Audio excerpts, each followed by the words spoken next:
I dedicated 28 years of my life to my son, James. I worked double shifts at the hospital, gave up promotions that would have taken me away from home, nursed him through chronic asthma, paid for his college education, and even sold my family's lakeside cottage to help him start his business. I chose him over everything: my career, my dreams, even my marriage. But the day I told him I'd been laid off from the hospital after budget cuts, he looked at me with cold eyes and said, "You've always been financially irresponsible, Mom. I can't have you dragging us down too."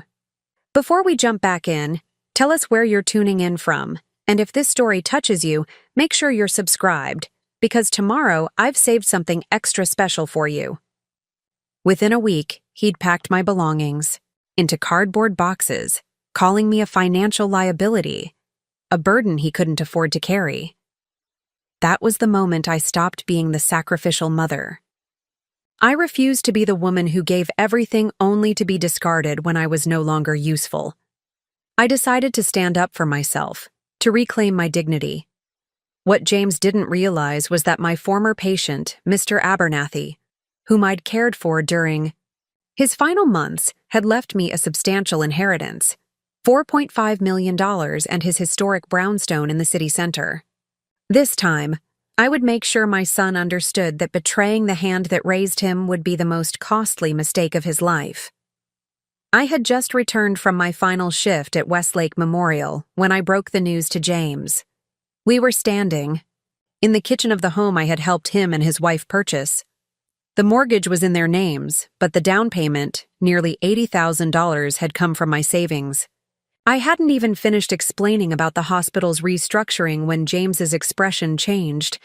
His face darkened, and he cut me off mid-sentence. "Let me get this straight," he said, his voice rising with each word.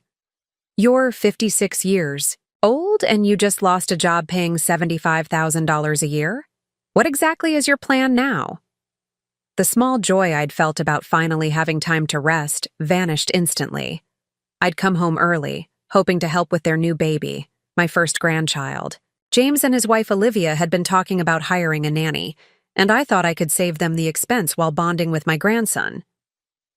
"I thought I could help with baby Noah," I began, but James scoffed. "Help? Mom, you can barely help yourself. What we need is financial stability, not another dependent." His words cut through me like a surgeon's scalpel, precise and devastating. I didn't immediately respond with anger. James had been under tremendous pressure since starting his consulting firm. His wife Olivia came from a wealthy family that never approved of him. Her father was the CEO of a regional bank, her mother a prominent attorney. They treated James like he was perpetually inadequate, and Olivia, following their example, constantly compared him to her more successful friends. Thought once they learned about Mr. Abernathy's inheritance, they might finally give James the respect he deserved. Perhaps they would stop looking down on our family. But I didn't mention the money, not yet. Instead, I brought up my other reason for coming home early. "I know you and Olivia are overwhelmed with the baby," I said. "I thought having me here full-time would be helpful. I could take night shifts with Noah, handle the cooking, give you both some space to focus on your careers." Olivia, who had been listening from the doorway, entered the kitchen with a dismissive wave of her hand. "Night shifts require consistency and training," she said coolly. "My mother has already arranged for a night nurse from the Swedish agency her friends use.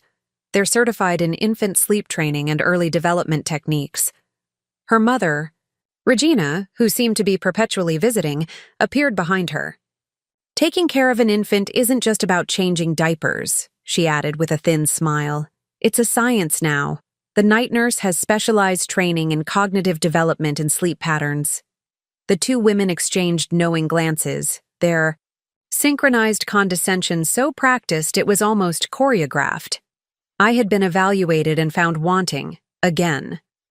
My decades of experience as a pediatric nurse meant nothing to them. To keep the peace, I forced a smile. "Well, if you have professionals coming, I won't get in the way. I'm sure they know what they're doing." Regina's lips curled into what passed for a smile in her repertoire of expressions. Exactly. But since you're unexpectedly available now, you can contribute to the cost of the childcare. We've selected the premium package. It's $3,800 monthly, plus benefits. I stood there, speechless, a knot forming in my chest.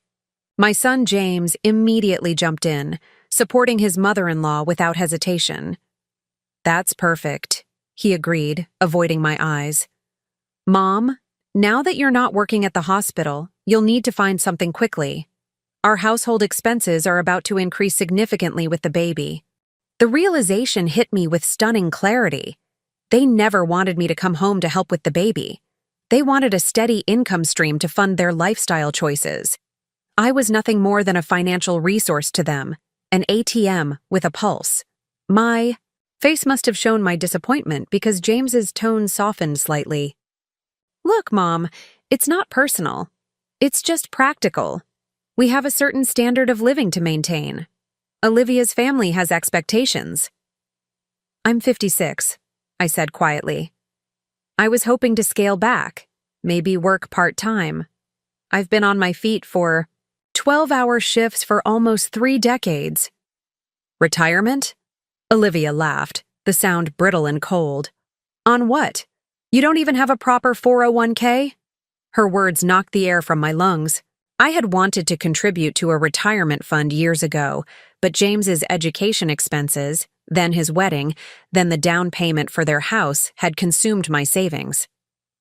Each time, James had assured me it was a temporary sacrifice, that once he was established, he would make sure I was taken care of.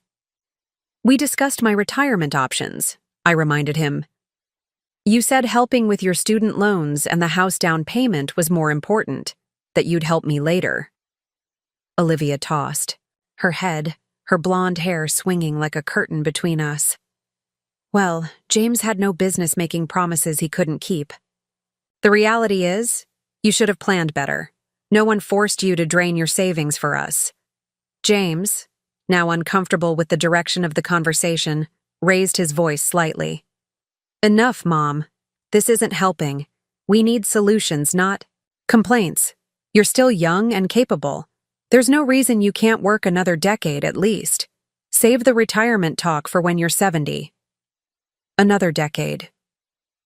The words echoed in my mind, hollow and disorienting. After everything I'd given, every sacrifice, every extra shift, every dream deferred, I was still just a workhorse to them, expected to carry their financial burdens until my body gave out. That's when I truly understood what was happening. All their talk about family and appreciation had been nothing but empty words designed to keep me working, keep me giving, keep me sacrificing. I looked at my son, this person I had raised and loved with every fiber of my being, and for the first time I saw him clearly. I saw the calculation behind his concern, the selfishness beneath his practicality. I steadied my breathing, pulled my shoulders back, and looked him directly in the eye. I'll find my own solution, I said, my voice low but firm. But just so, we're clear, I won't be contributing to your childcare costs. Not now, not ever. The uncomfortable silence that followed my declaration hung in the air like a storm cloud. Regina was the first to break it, her practiced smile never reaching her eyes. Well, she said, drawing out the word as if it contained multiple syllables, I think we all need to be realistic about our situations. There's always assisted living for those who can't support themselves independently. James shifted uncomfortably, but didn't contradict his mother-in-law. Instead, he opened his laptop and began typing. There's a place called Sunset Gardens about 20 minutes from here, he said without looking up. They have a work-stay program for residents. You could help in the cafeteria or with custodial services to offset your living costs. I stared at my son, a hollow feeling spreading through my chest. Was this really happening? Was my own child researching low-income senior housing while I stood right there? I'm 56, not 86, I said quietly. And I've just lost my job, not my faculties. I don't need to be put in a home. Olivia sighed dramatically. No one's putting you in a home, Patricia. Preparing and narrating this story took us a lot of time, so if you are enjoying it, subscribe to our channel. It means a lot to us. Now back to the story. We're trying to help you find sustainable solutions. The hospital isn't going to rehire you, and healthcare is moving toward younger staff anyway. You need to be practical. The realization hit me with stunning clarity. They never wanted me to come home to help with the baby. They wanted a steady income stream to fund their lifestyle choices. I was nothing more than a financial resource to them, an ATM with a pulse. My face must have shown my disappointment because James's tone softened slightly. Look, Mom, it's not personal. It's just practical. We have a certain standard of living to maintain. Olivia's family has expectations. I'm 56, I said quietly. I was hoping to scale back, maybe work part-time. I've been on my feet for 12-hour shifts for almost 3 decades. Retirement? Olivia laughed, the sound brittle and cold. On what? You don't even have a proper 401k. Her words knocked the air from my lungs. I had wanted to contribute to a retirement fund years ago, but James's education expenses, then his wedding, then the down payment for their house had consumed my savings. Each time, James had assured me it was a temporary sacrifice, that once he was established, he would make sure I was taken care of. We discussed my retirement options, I reminded him. You said helping with your student loans and the house down payment was more important, that you'd help me later. Olivia tossed her head, her blonde hair swinging like a curtain between us. Well, James had no business making promises he couldn't keep.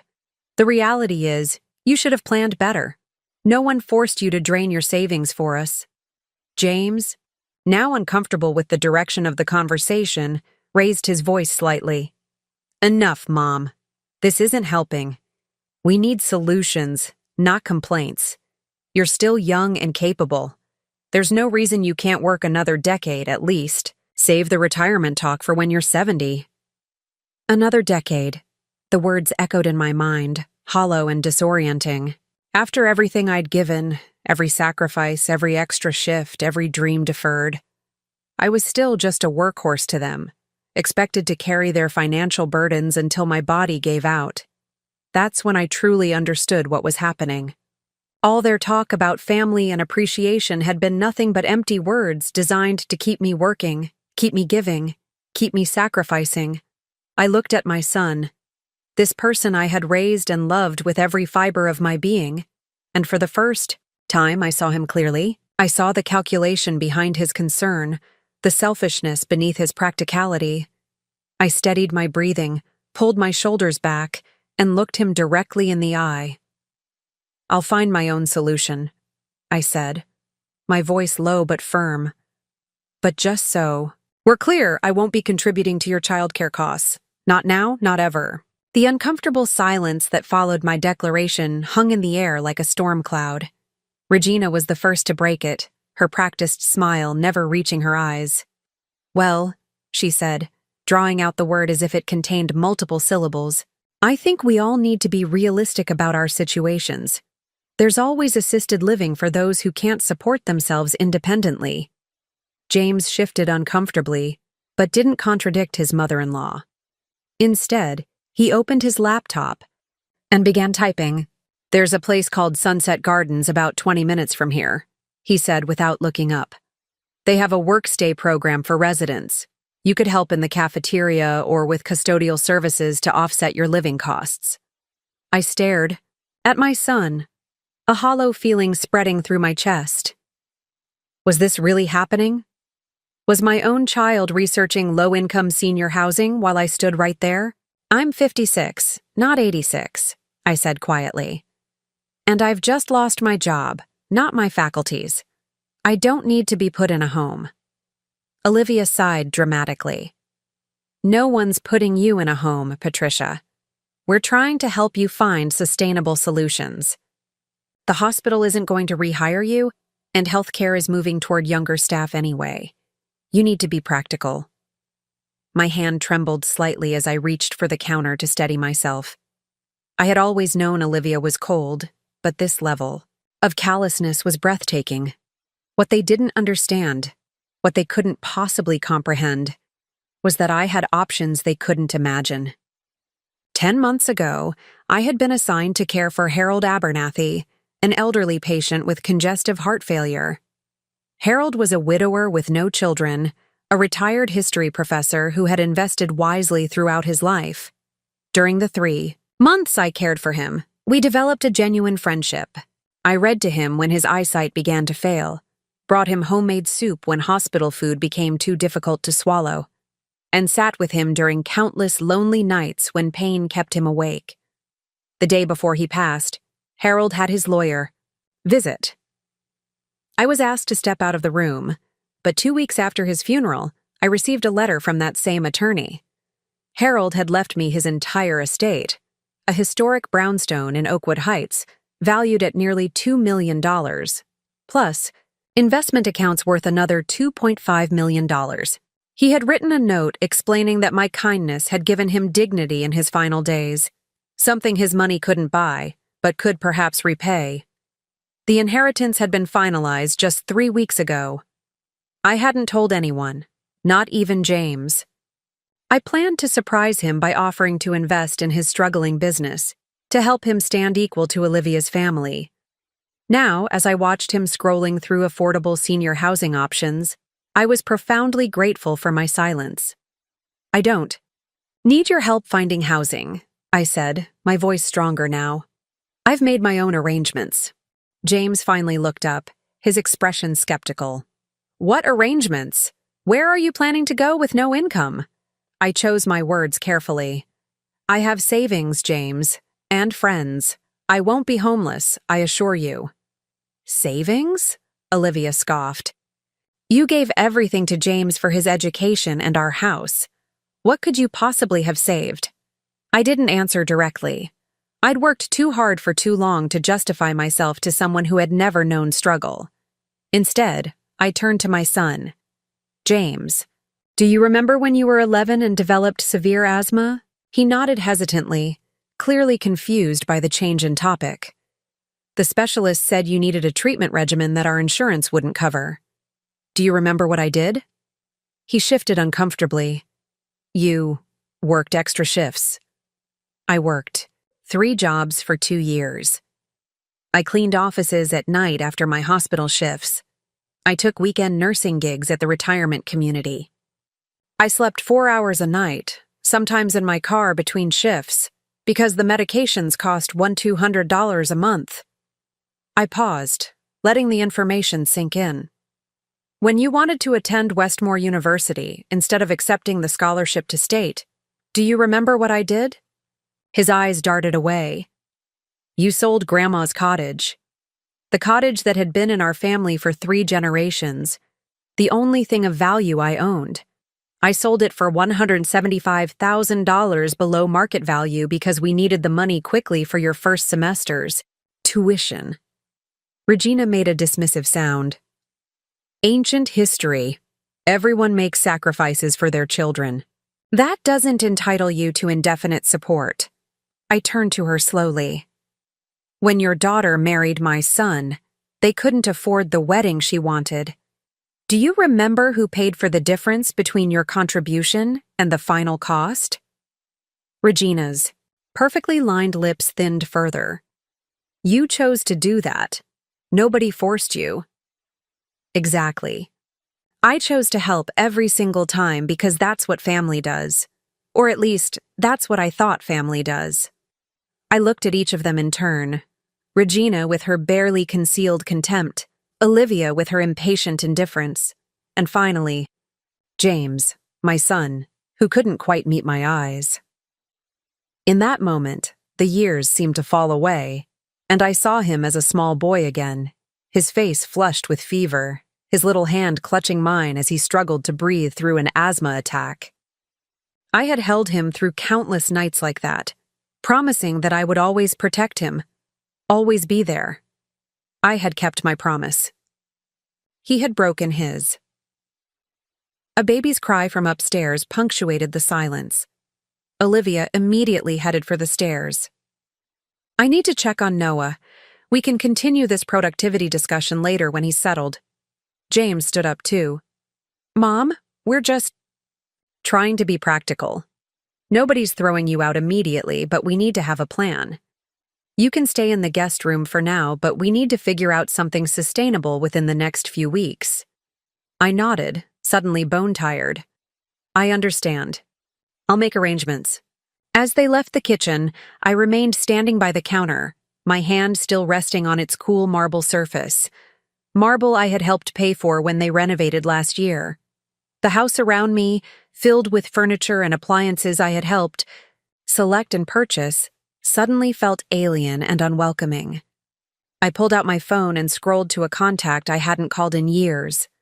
Martin Brewster, Harold's attorney. It was time to claim my inheritance and reshape my future, a future that, for the first time in nearly 3 decades, would prioritize my needs above all others. That evening, I sat alone in the guest room, a space decorated with Olivia's discarded furniture and rarely used except when Regina's friends visited from out of town. The walls were a sterile beige, the bedding utilitarian and unwelcoming. Even the lamp on the nightstand had a broken switch that required jiggling to function properly. It was a room designed for temporary occupants, not family. A soft knock interrupted my thoughts. James entered without waiting for my response, carrying a folder of papers.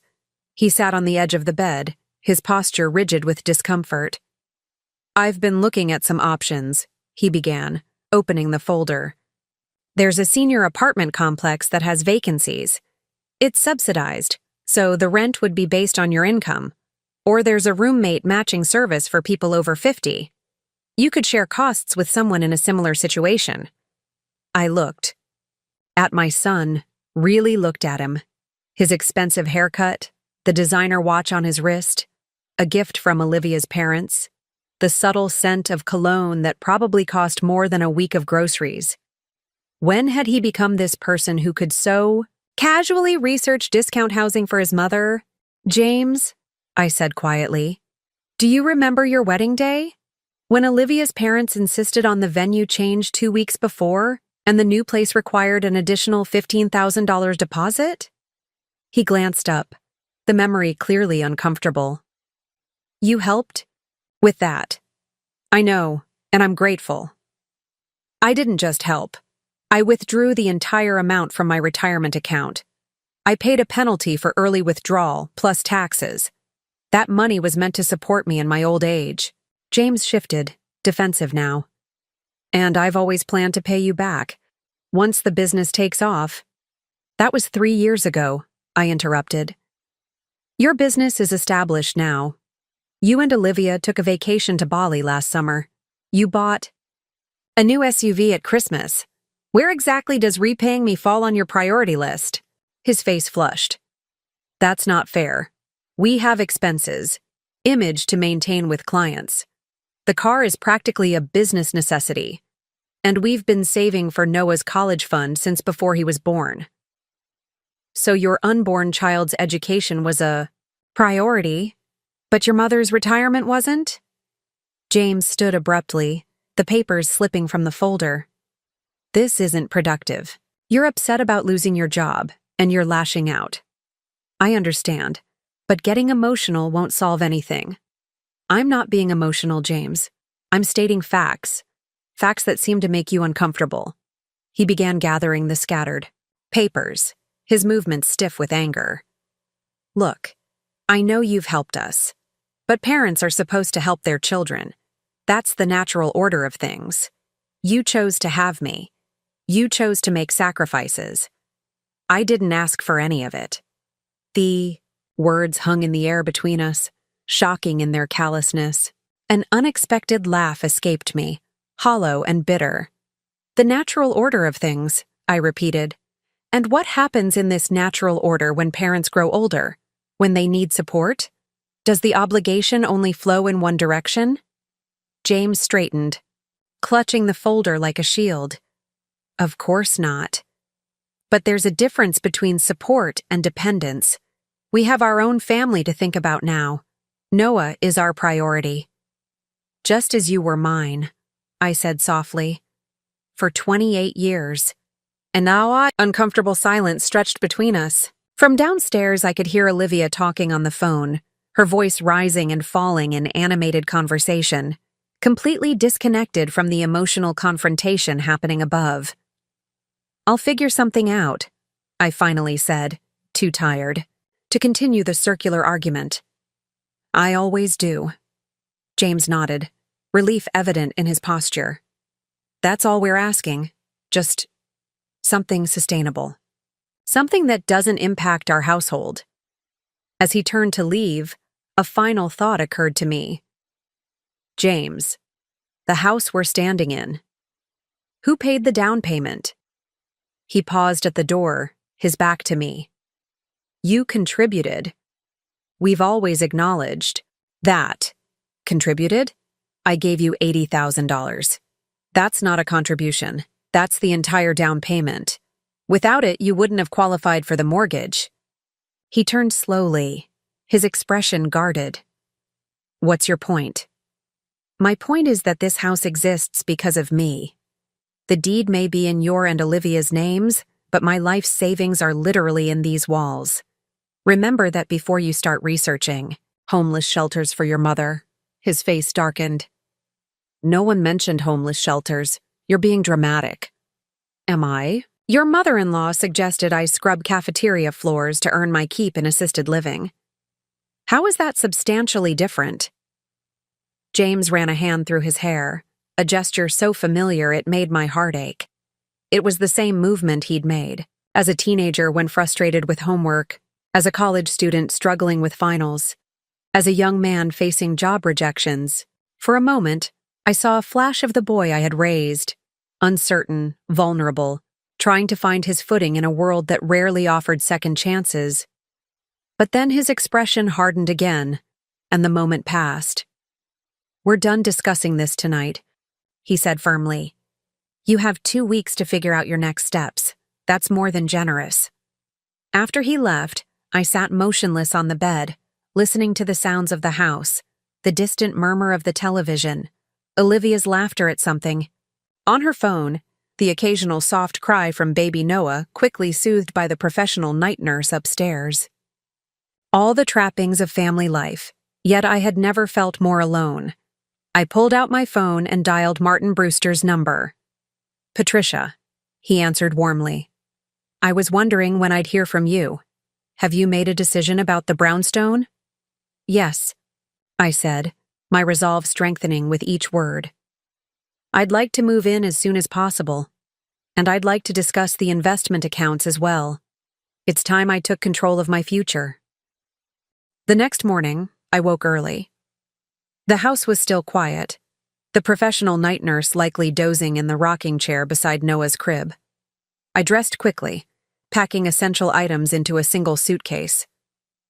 The fewer belongings I took, the less it would feel like the departure it truly was. Martin had arranged to meet me at a coffee shop downtown. As I quietly descended the stairs, I heard movement in the kitchen. James was already awake, sipping coffee and scrolling through emails on his tablet. He looked up, surprised to see me dressed and carrying luggage. "Going somewhere?" he asked, his tone carefully neutral. "I have some appointments today," I replied, matching his detachment. "I thought I'd get an early start." He glanced at my suitcase, then back to his tablet. "You're moving out? Just like that?" "You made it clear I have. 2 weeks. I'm using that time to make arrangements." He set down his coffee, looking genuinely perplexed. "I didn't expect you to leave immediately. Where are you even going?" "I have a place to stay." "With who? One of your nurse friends?" "Mom, be reasonable. You need a sustainable plan, not a temporary crash pad." I smiled faintly at his concern, not for my well-being, but for the possibility that my crash pad would fail, and I'd return to burden them again. "My arrangements are more permanent than you might think," I said. "Don't worry, I won't be coming back to disrupt your household." Something in my tone must have caught his attention because he stood up, studying me more carefully. "What does that mean? What kind of arrangements could you possibly have made overnight?" I considered telling him everything right then. About Harold, about the inheritance, about the brownstone waiting for me. The words were on the tip of my tongue. But then I remembered his clinical discussion of subsidized senior housing, Regina's suggestion that I work as a janitor to earn my keep, Olivia's dismissive laughter at the notion of my retirement. It means I've taken care of myself, I said, instead. Just as I always have.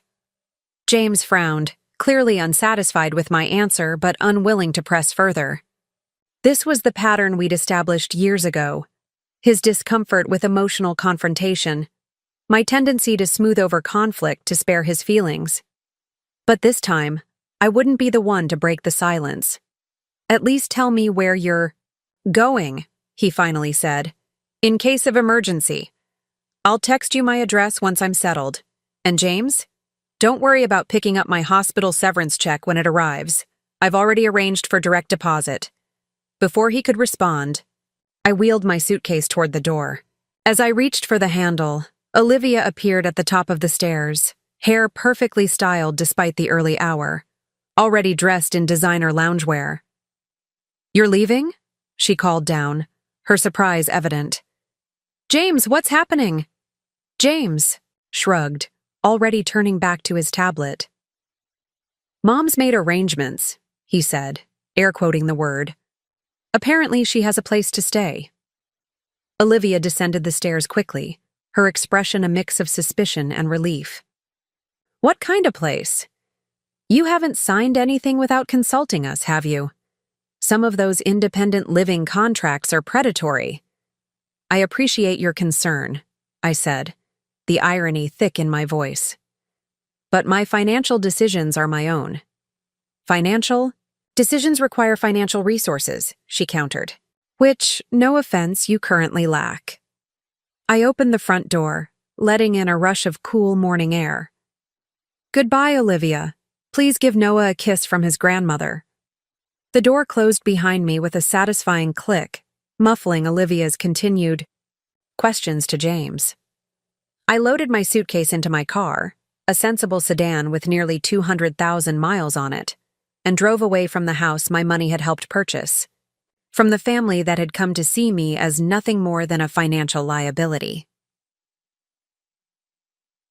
30 minutes later, I sat across from Martin Brewster at Westside Coffee, a small cafe far from James and Olivia's upscale neighborhood.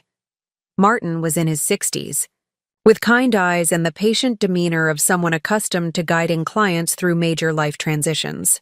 The brownstone is ready, he said, sliding a set of keys across the table. The property management company has maintained it beautifully. The utilities are on, and the cleaning service came through yesterday. Thank you, Martin. I can't tell you how much I appreciate your efficiency. He smiled warmly. Harold would be pleased to know his home is going to someone who will appreciate it.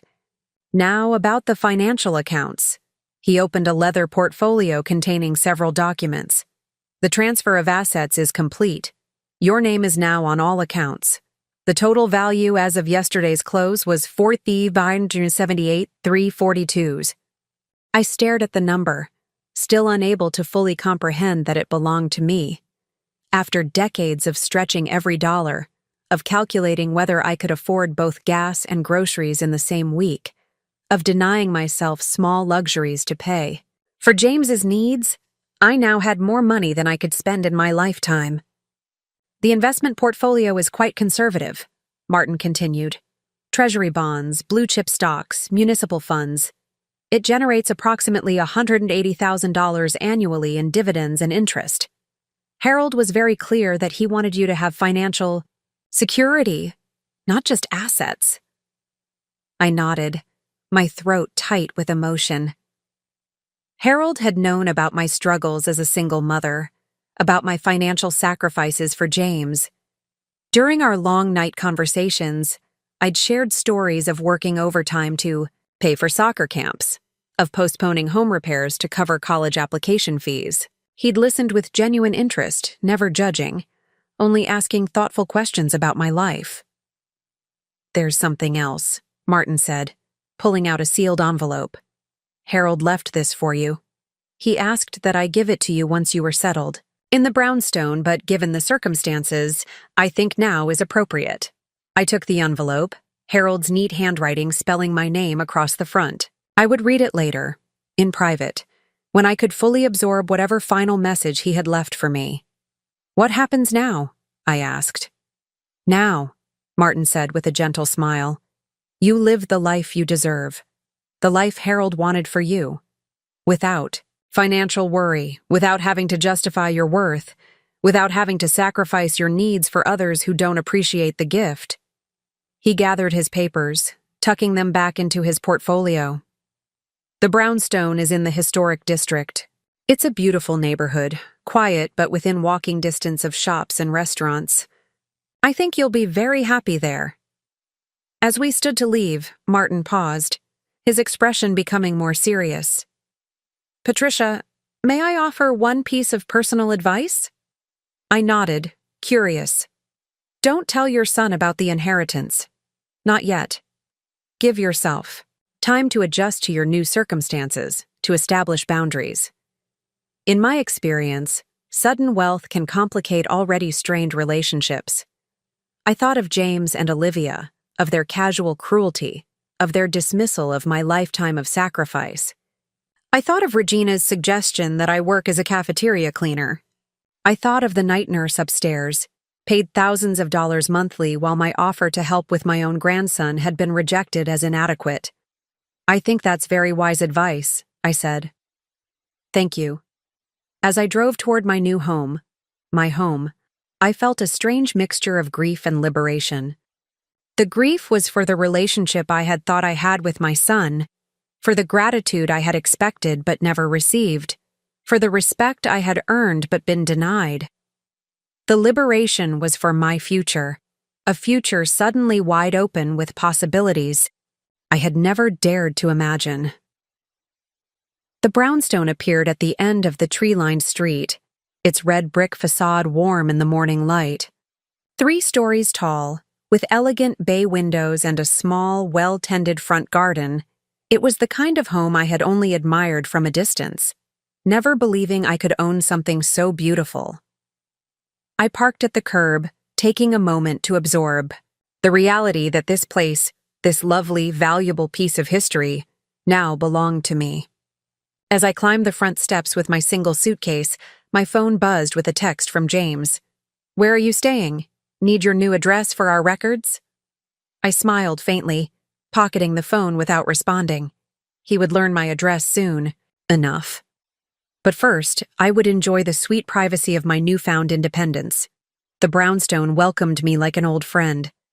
High ceilings with intricate crown molding, hardwood floors that gleamed with years of careful maintenance, and built-in bookshelves filled with Harold's extensive collection.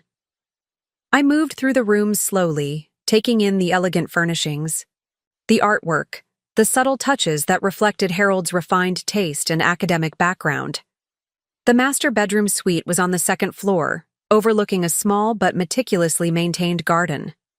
The king-sized bed was made up with expensive linens. The ensuite bathroom featured marble countertops and a clawfoot tub. It was luxurious in a way I had never experienced, not ostentatious like Olivia's designer showroom of a home, but genuinely comfortable and carefully curated. In the study, I found Harold's desk. A leather-bound journal sat in the center, a note attached. "For Patricia, my thoughts on legacy." I set it aside to read later, along with his letter. First, I needed to settle in, to process the dramatic shift in my circumstances. I unpacked my few belongings, hanging my modest wardrobe in the massive walk-in closet that had once held Harold's tailored suits and academic robes. My things looked almost comically out of place. Faded scrubs next to empty spaces where bespoke clothing had hung, worn sneakers beside the polished dress shoes still lined up on the shoe rack. After a simple lunch prepared in the gourmet kitchen, I sat in Harold's study with a cup of tea and finally opened his letter.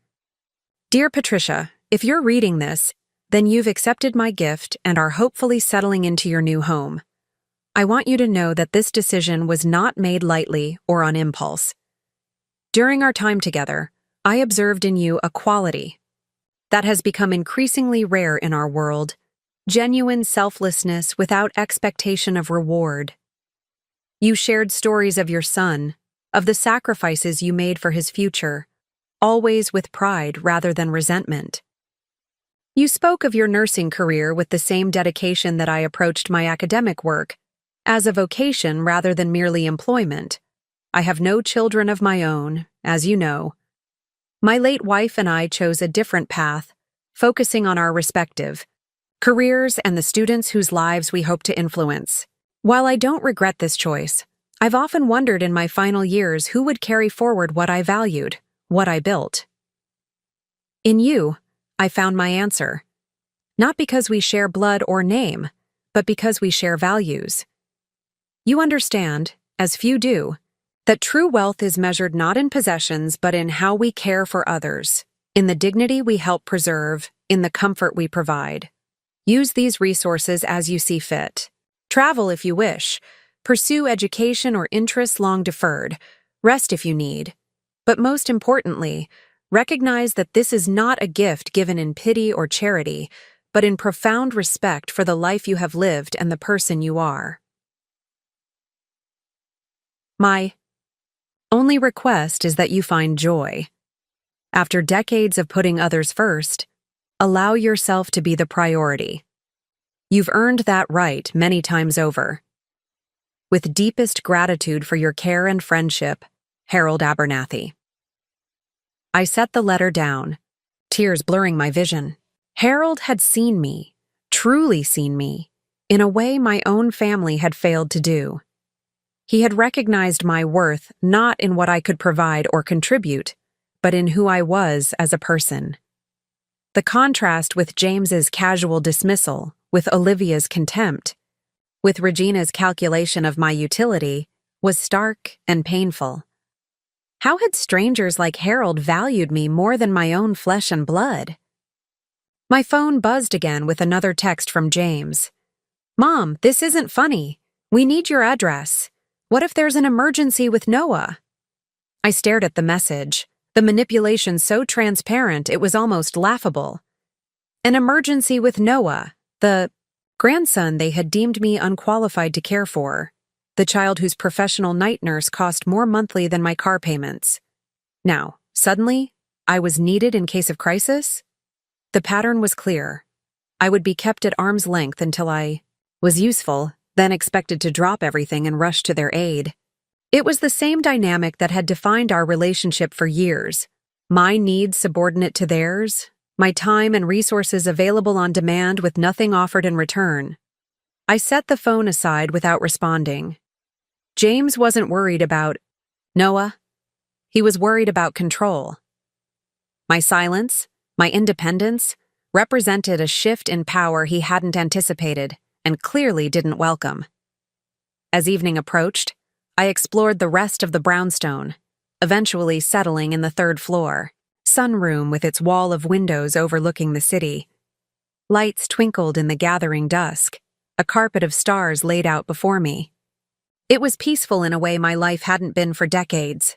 No demands, no expectations, no calculations of what I could sacrifice next. My phone rang, breaking the silence. James again. After 4 unanswered texts, he had escalated to calling. With a sigh, I answered. "Hello, James." "Finally." His voice was sharp with irritation. "Where are you? Why aren't you answering my texts?" "I'm at my new home. I've been settling in." "New home? What are you talking about? Did you sign a lease? Somewhere? Please tell me you didn't get scammed into some predatory arrangement." His immediate assumption that I'd been victimized or made a poor decision was telling.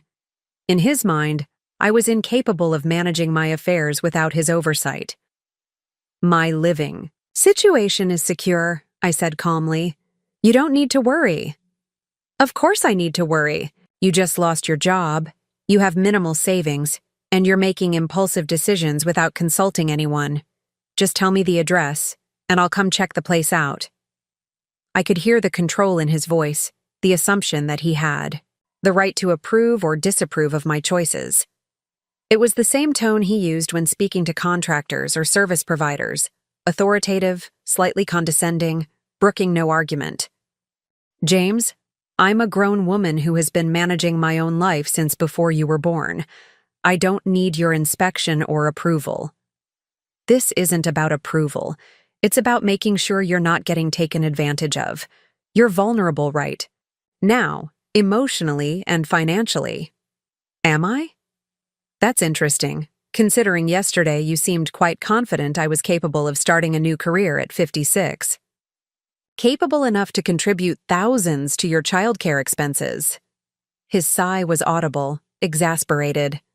That's different. We're family. We're looking out for your best interests. No, James, you're looking out for your interests. There's a significant difference.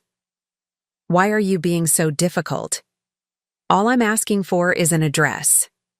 I paused, considering my next words carefully. This was a pivotal moment, a chance to establish new boundaries that would define our relationship moving forward. I'll make you a deal, I said finally. Give me 2 weeks. 2 weeks of space to adjust to my new circumstances, to process the changes in my life.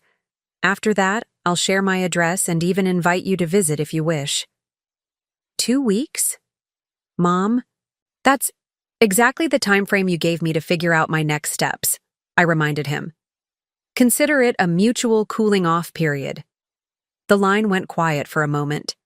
I could almost see him weighing his options, calculating whether pushing would yield results or only strengthen my resolve. Fine, he conceded reluctantly.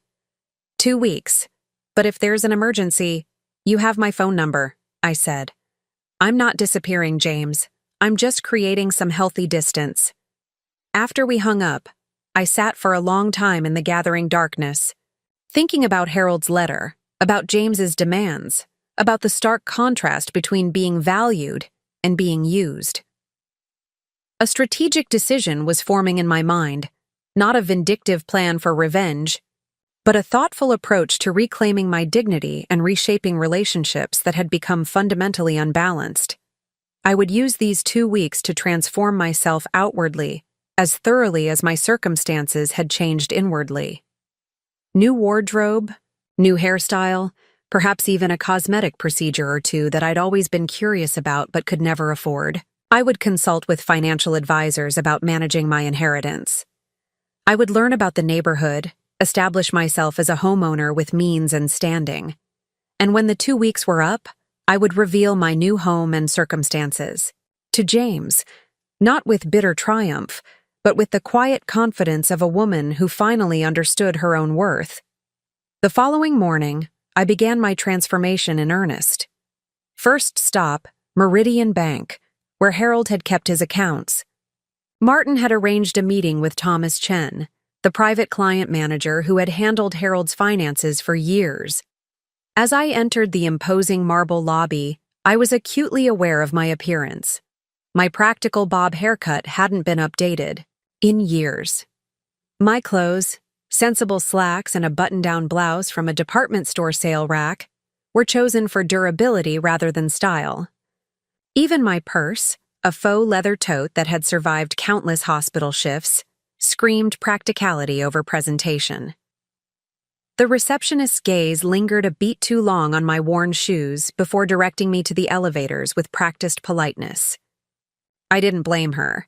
I looked like I belonged in the regular customer service line, not heading to the executive floor for private banking. Thomas Chen greeted me warmly, however, showing no trace of the judgment I'd anticipated. He was perhaps in his mid-40s, impeccably dressed, but with a genuinely kind smile that put me immediately at ease. Mrs. Davis, it's a pleasure to meet you. Martin speaks very highly of you, as did Mr. Abernathy during his lifetime. We settled. In his office, an elegant space with views of the city skyline. Thomas reviewed the accounts with me, explaining investment strategies and options in clear, accessible terms. Mr. Abernathy's portfolio is conservative but well-diversified, he explained. It's structured to provide stable income while preserving capital. You could comfortably withdraw $180,000 annually without touching the principal. The figure was staggering, more than double my nursing salary. I would never again need to worry about basic necessities, let alone small luxuries.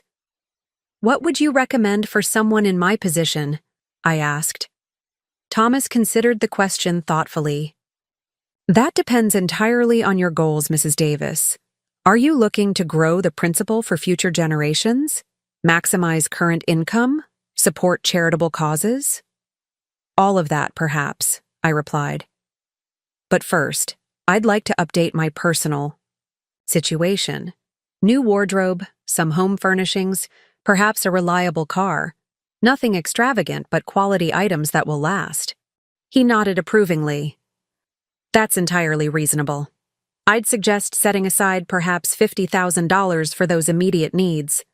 We can establish a separate account for your day-to-day expenses, with a debit card and checkbook for convenience. By the time our meeting concluded, I had a comprehensive financial plan, a new platinum credit card with a $100,000 limit, and the private bank's concierge service contact information. Thomas also connected me with several professionals, an estate planning attorney, a CPA, and a personal shopper at Neiman Marcus who specialized in wardrobe building for executives. Mr. Abernathy always spoke of you with great respect, Thomas said as we shook hands. He would be pleased to see you embracing this new chapter. My next stop was the personal shopping appointment Thomas had arranged. I'd never shopped at Neiman Marcus in my life. The store had always been so intimidating that I'd never even browsed there. But Alessandra, the personal shopper, welcomed me like an old friend and immediately put me at ease. Thomas mentioned, "You're updating your wardrobe completely," she said, leading me to a private suite. "Let's start with some basics and build from there." 4 hours later, I emerged with an entirely new wardrobe. Elegant daywear, casual but sophisticated weekend clothes, evening options, and accessories that transformed each look. Alessandra had guided me toward classic pieces rather than trendy items, focusing on quality fabrics and impeccable fit. The total was more than I'd spent on clothing in the past decade. But as Thomas had assured me, it was a reasonable investment in my new life. My transformation continued with a visit to Verlaine, an exclusive salon recommended by Alessandra. Maurice, the owner, studied me thoughtfully before speaking. "Your bone structure is exquisite," he said, circling me with a professional eye. "But this haircut is doing you no favors. May I suggest something that frames your face more elegantly, and perhaps some subtle color to brighten your complexion?" 2 hours later, I hardly recognized the woman in the mirror. My practical bob had been replaced by a sophisticated layered cut that somehow made me look 10 years younger. The subtle highlights added dimension to my previously monotone brown hair, and the styling made me look like someone who belonged in the lifestyle magazines I'd only ever flipped through in waiting rooms. Over the next few days, I continued my methodical transformation. A discreet cosmetic dermatologist performed non-invasive procedures that softened the lines around my eyes and mouth, not eliminating the evidence of my life experience, but refreshing my appearance in a way that reflected my inner renewal. A skilled makeup artist gave me a tutorial in enhancing my features subtly, then helped me select products that were simple enough for daily use. A week into my 2-week cooling-off period with James, I was sitting in Harold's study. Now my study, reviewing some investment documents when my phone rang. The caller ID showed Westlake Memorial HR. "Hello, Patricia speaking. Mrs. Davis, this is Diane from Human Resources. I'm calling about your severance package. There seems to be some confusion about the direct deposit information we have on file." "Oh? What seems to be the problem?" "Well, we processed the payment as requested, but it appears there was an issue with the routing number. The payment was rejected by the receiving bank." I frowned. My severance wasn't substantial, approximately $12,000, but it was rightfully mine, and I had confirmed the direct deposit information before leaving. "That's strange. The account information should be correct. I've been using that account for years." There was a brief pause on the line. According to our records, you requested a change of account for the deposit last Tuesday. The form was submitted with your signature. Last Tuesday, the day after I'd left James and Olivia's house. A suspicion began to form in my mind. Could you tell me which bank the funds were directed to? First National, account ending in 4872. My stomach tightened. That was James and Olivia's joint account, an account I had never been authorized to use. Someone had forged my signature to redirect my severance pay. Diane, I never authorized that change. That account doesn't belong to me. I see. Her voice became more formal, concerned. Mrs. Davis, this is a serious matter. Would you like us to investigate potential fraud? I considered my options carefully. Reporting the fraud would involve police reports, possibly criminal charges if it could be proven that James or Olivia had forged my signature. It would create a permanent rift, one that might never heal. Yet allowing the deception to stand would signal that I could still be taken advantage of, that my boundaries could be violated without consequence. Yes, I said finally. I'd like to report this as fraud. I never authorized my severance to be deposited into that account. I'll need to transfer you to our security department. They'll take your statement and initiate an investigation. We take these matters very seriously, Mrs. Davis. As I waited for the transfer, I felt strangely calm. This was not about revenge or punishment.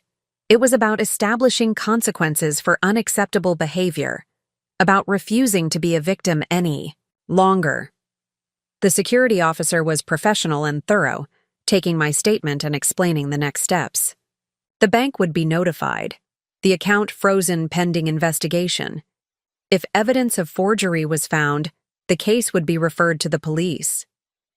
Is there anyone who might have had access to your personal information? The officer asked. Someone who might know enough details to complete the form convincingly. Yes, I replied steadily. My son, James Davis. He's an authorized contact on my HR file in case of emergency.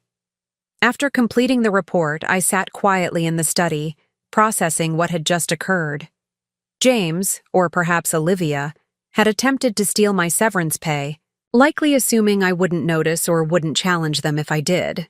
It was a betrayal deeper than their harsh words or dismissive attitudes. It was theft, pure and simple. My phone rang again. James. I let it go to voicemail, not yet ready for that conversation.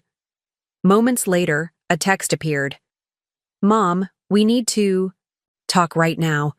The bank just called about suspicious activity on our account. This is insane. Call me immediately. I set the phone down, a sad smile playing at my lips. My first counter-move had been made, not as I had planned through careful transformation, but through something more fundamental, standing up for myself, refusing to be exploited, and demanding basic respect. James would be angry, defensive, perhaps even threatening. But for the first time in our relationship, I held the power. Not just the power of financial independence, but the moral authority of someone who had been wronged and refused to accept it quietly. My phone didn't stop ringing for the next hour. James called repeatedly, each missed call followed by increasingly frantic text messages. Mom, pick up now. The bank has frozen our account. We can't access our own money. This is some kind of mistake. You need to fix this immediately. Olivia is freaking out. We have bills due. Finally, when I didn't respond, the tone changed dramatically. Whatever you think happened, you're making a huge mistake. I'm coming to find you. That last message gave me pause. James didn't know my address, but he was resourceful and determined. In his current state, I wouldn't put it past him to start calling hospitals, hotels, or even my former colleagues to track me down. I decided to address the situation head-on, but on my terms. I texted back a single line. I'll meet you at Rosemont. Cafe at 2 p.m. Come alone. Rosemont was an upscale coffee shop in the financial district, public enough to discourage a scene but quiet enough for a private conversation. I arrived early, selecting a corner table with a clear view of the entrance. I had dressed carefully in one of my new outfits, a tailored navy dress with subtle gold accessories, my hair freshly styled, makeup flawless but understated. I wanted to project confidence and self-possession, not flash or ostentation. James burst through the door at exactly 2 p.m., his eyes scanning the room frantically until they landed on me. For a moment, he seemed not to recognize me, his gaze passing over, then returning with a double take. He strode toward my table, his face flushed with anger. "What the hell is going on?" he demanded, dropping into the chair opposite me without a greeting. "The bank says someone reported fraud on our account. They've frozen everything." I regarded him calmly, noticing the beads of sweat on his forehead, the slight tremor in his hands. "Hello, James. Would you like some coffee before we talk?" "Coffee? Are you serious? Our account is frozen. Olivia's in tears. We can't pay the night nurse, the gardener, our mortgage. Nothing." "That's quite a predicament," I agreed, my tone even.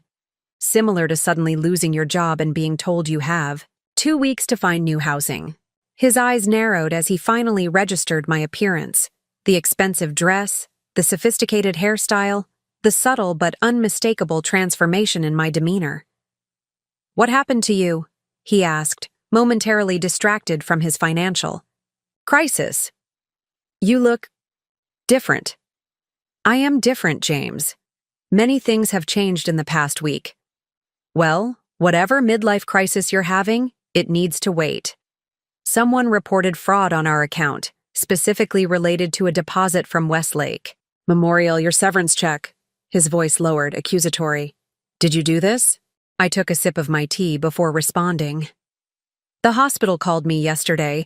They said someone changed my direct deposit information without my authorization, redirecting my severance pay to an account ending in 4872.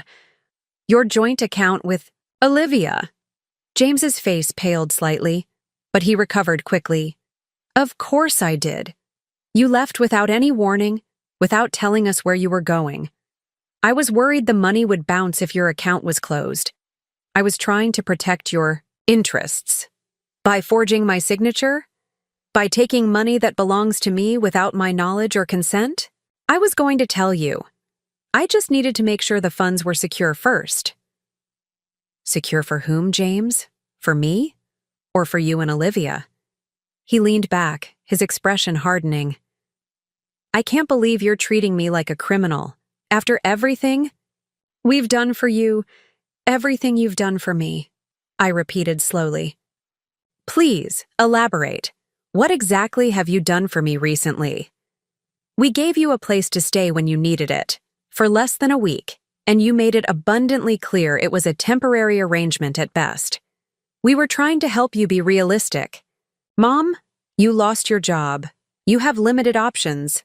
We were trying to guide you toward sustainable solutions. Solutions that conveniently required me to keep working and contributing financially to your household, regardless of my own needs or wishes." James ran a hand through his hair, frustration evident in every line of his body. "Look, this isn't productive. The issue right now is our frozen account. You need to call the bank and tell them this was a misunderstanding." "It wasn't a misunderstanding, James. It was fraud. You forged my signature to redirect funds that legally belong to me." "I'm your son. I was trying to help." "Help yourself to my money," I corrected gently. "There's a difference." His face flushed darker, anger replacing the initial shock. "So this is punishment? Some kind of revenge because we asked you to contribute to the household? To pull your own weight? What happened to you, Mom? When did you become so selfish?" The accusation might have wounded me a week ago. Now it merely confirmed what I already knew. James saw my entire worth in terms of what I could provide, what I could contribute, what I could sacrifice. My needs, my dignity, my right to self-determination were irrelevant. This isn't about punishment, James. It's about boundaries. My severance pay belongs to me. You had no right to take it, regardless of your intentions. "Fine," he snapped. Keep your precious severance, but you need to unfreeze our account. We have bills due, responsibilities. The account will be unfrozen. Once the investigation is complete, the bank will return my severance to me, and if they determine no other fraud has occurred, your account will be restored. Investigation? Mom, do you have any idea what you're doing? This could take weeks. What are we supposed to do in the meantime? I considered him thoughtfully. Perhaps Regina could help. She seems quite invested in your financial decisions. His jaw tightened at the mention of his mother-in-law. This isn't a joke. Olivia is beside herself. The night nurse is threatening to quit if she's not paid today.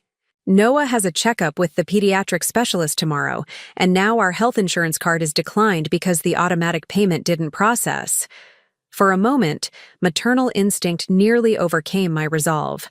My grandson's health care was at stake, after all.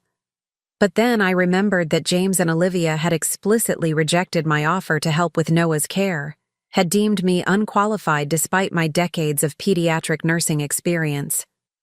They had made their choice about my role in their lives. I'm sorry about the difficulties this is causing, I said sincerely, but the situation is a direct result of your actions, not mine. I didn't create this problem, James.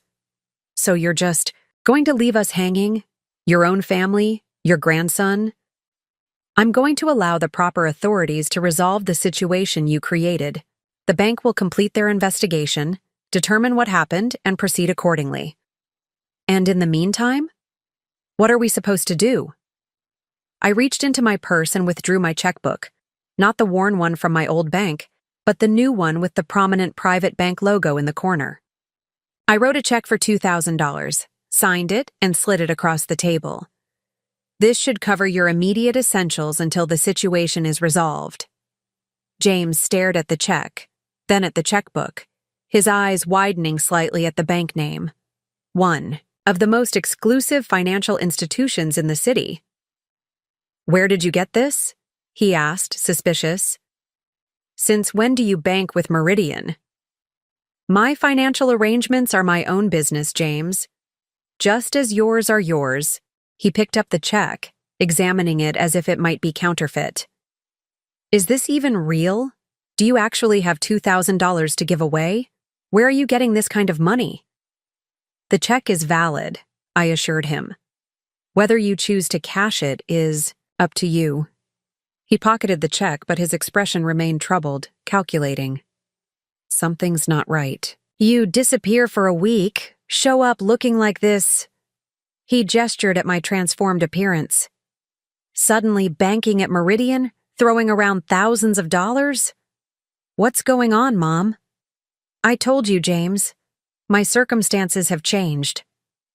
Changed? How? Did you win the lottery or something? Are you dating someone wealthy? The implication stung, but I kept my expression neutral. I'm not dating anyone, and my financial situation is private. His eyes narrowed further. This isn't like you? The secrecy, the new look, reporting your own son to the bank for fraud. What happened to the mom who would do anything for her family? She realized that anything had become a one-way street, that her sacrifices weren't appreciated or respected. So, now what? You're punishing us? Teaching us some kind of lesson? No, James. I'm simply living my life on my own terms for the first time in decades. He studied me for a long moment, his anger gradually shifting to something like wariness. Where are you living? I want to see this place you've mysteriously acquired. That wasn't part of our agreement. You have my check. You know I'm safe and well. That's enough for now. James stood abruptly, pushing his chair back with more force than necessary. Fine. Keep your secrets. But don't think this is over. Olivia's father is on the board at First National. Once I tell him what you've done, what I've done, you mean reporting a genuine case of fraud? By all means, involve Regina's husband. I'm sure the bank board will be fascinated to learn that one of their director's relatives attempted to divert funds without authorization. His face paled again. You wouldn't. I'm not threatening anything, James. I'm simply pointing out reality. Actions have consequences. I didn't create this situation. You did. He stared at me for a long moment, confusion and anger warring in his expression. I don't even know who you are anymore, he said finally. I smiled softly. That's because you never really knew me, James. You knew the mother who sacrificed everything for you. You never bothered to know the woman behind that role. He turned and strode out of the cafe without another word, shoulders rigid with indignation. Through the window, I watched him reach his car, slam the door, and sit motionless behind the wheel for several minutes before finally driving away. The confrontation had gone largely as I'd expected. James's anger, his disbelief, his inability to recognize his own culpability. But what surprised me was my own reaction. Instead of guilt or doubt, I felt a profound sense of clarity. The emotional hold he had maintained over me for so long had loosened its grip.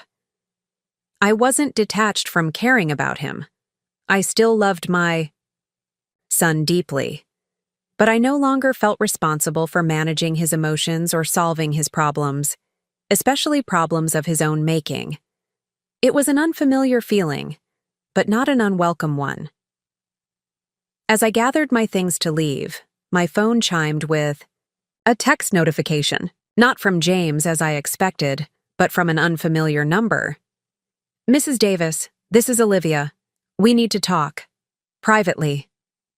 I stared at Olivia's text for a long moment. In the 3 years since she had married James, we had never once communicated, directly without him present.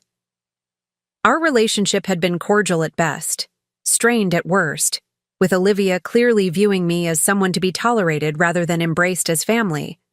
What could she possibly want to discuss privately? My instinct was to ignore the message entirely, but curiosity won out. I texted back, I'm not interested in being a mediator between you and James. Her response came immediately. This isn't about James. It's about Noah. Please, it's important. Noah, my 8-month-old grandson. Despite my complicated feelings toward his parents, I loved that child with a fierceness that surprised me. His innocent face had been the backdrop of my thoughts throughout this entire difficult week. Fine. Where and when? Tomorrow, 10 a.m., Gardenia Tea Room. The Gardenia was an exclusive establishment in the historic district, known for its elaborate afternoon teas and strict dress code. It was precisely the kind of place Olivia would choose, expensive, formal, and designed to intimidate. In my former life, I would have felt hopelessly out of place there, conscious of my practical clothing and limited budget. Now, however, I had the wardrobe, the confidence, and most importantly, the means to meet Olivia on her own turf. I confirmed the appointment without hesitation. The next morning, I arrived at the Gardenia precisely at 10 a.m., dressed in a silk blouse and tailored trousers that Alessandra had assured me were perfect for upscale daytime events. The maitre d' escorted me to a private alcove where Olivia was already seated, Noah in an expensive-looking carrier beside her. She looked up as I approached, her expression shifting rapidly from composed expectation to barely concealed shock. Like James, she seemed momentarily unable to reconcile my transformed appearance with her mental image of me. Patricia, she greeted me, recovering quickly. Thank you for coming. Hello, Olivia. I bent down to stroke Noah's soft cheek. And, hello to you, sweet boy. Noah gurgled happily, reaching for my finger with his chubby hand. Whatever tension existed between his mother and me, he was blissfully unaware of it. A server appeared to take our orders. Olivia requested the full tea service with champagne. I opted for simple Earl Grey. After the server departed, an awkward silence descended. You look different, Olivia finally said, her gaze assessing. Yes, so I've been told. Is this part of some sort of reinvention after losing your job? I smiled faintly. Something like that. She fidgeted with her napkin, clearly uncomfortable with my non-specific answers. Olivia was accustomed to controlling conversations, to knowing more than those around her. My newfound reticence was clearly unsettling. "James told me about your meeting yesterday," she said finally. "About the bank situation." I assumed he would. "He's very upset." I imagined so. Another silence stretched between us, broken only by Noah's occasional happy babbling. Olivia seemed to be waiting for me to apologize, to explain myself, to fill the uncomfortable void with justifications. I remained silent, sipping my tea. "Look," she said finally, her composure cracking slightly. "I didn't ask you here to rehash that situation. I need to talk to you about something else. Something important." "I'm listening." She took a deep breath, as if steeling herself. "Noah's pediatric specialist called yesterday. The tests they ran last month. The results aren't good." My heart stuttered in my chest, maternal instinct overriding all other considerations. "What tests? What's wrong with him?" "He has a congenital heart condition, similar to what James had as a child." I froze, teacup halfway to my lips. "What James had as a child?" Olivia's brow furrowed. "Yes, the mitral valve defect.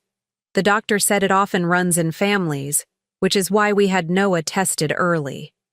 My mind raced. James had never had a heart condition. He'd been a perfectly healthy child apart from his asthma, which was environmental, not congenital. Why would Olivia think he had a heart defect? "Olivia," I said carefully, "James didn't have a congenital heart condition." She stared at me blankly. "Of course he did. He told me all about it. The surgeries when he was 3 and 5. The medications throughout elementary school. How you worked extra shifts to pay for the specialists." Each word was like a physical blow. James had created an elaborate fiction about his childhood, not just exaggerating or embellishing, but fabricating serious medical conditions that had never existed. "James was hospitalized for severe asthma several times," I said slowly. "He had bronchial issues until he was about 10, but there was never a heart defect, never any surgeries." Olivia's face drained of color. "That's not possible." He described the procedures in detail. "He has a scar on his chest that he said was from the second surgery. That scar is from a bicycle accident when he was 12. He crashed into a fence and a metal piece punctured his chest. It required stitches, not cardiac surgery." She shook her head in disbelief. "No, that can't be right.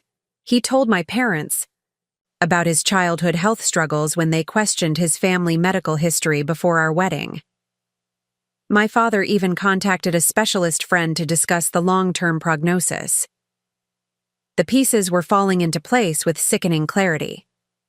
James had invented a dramatic medical history to gain sympathy from Olivia's judgmental family, to explain his modest upbringing and my career choices.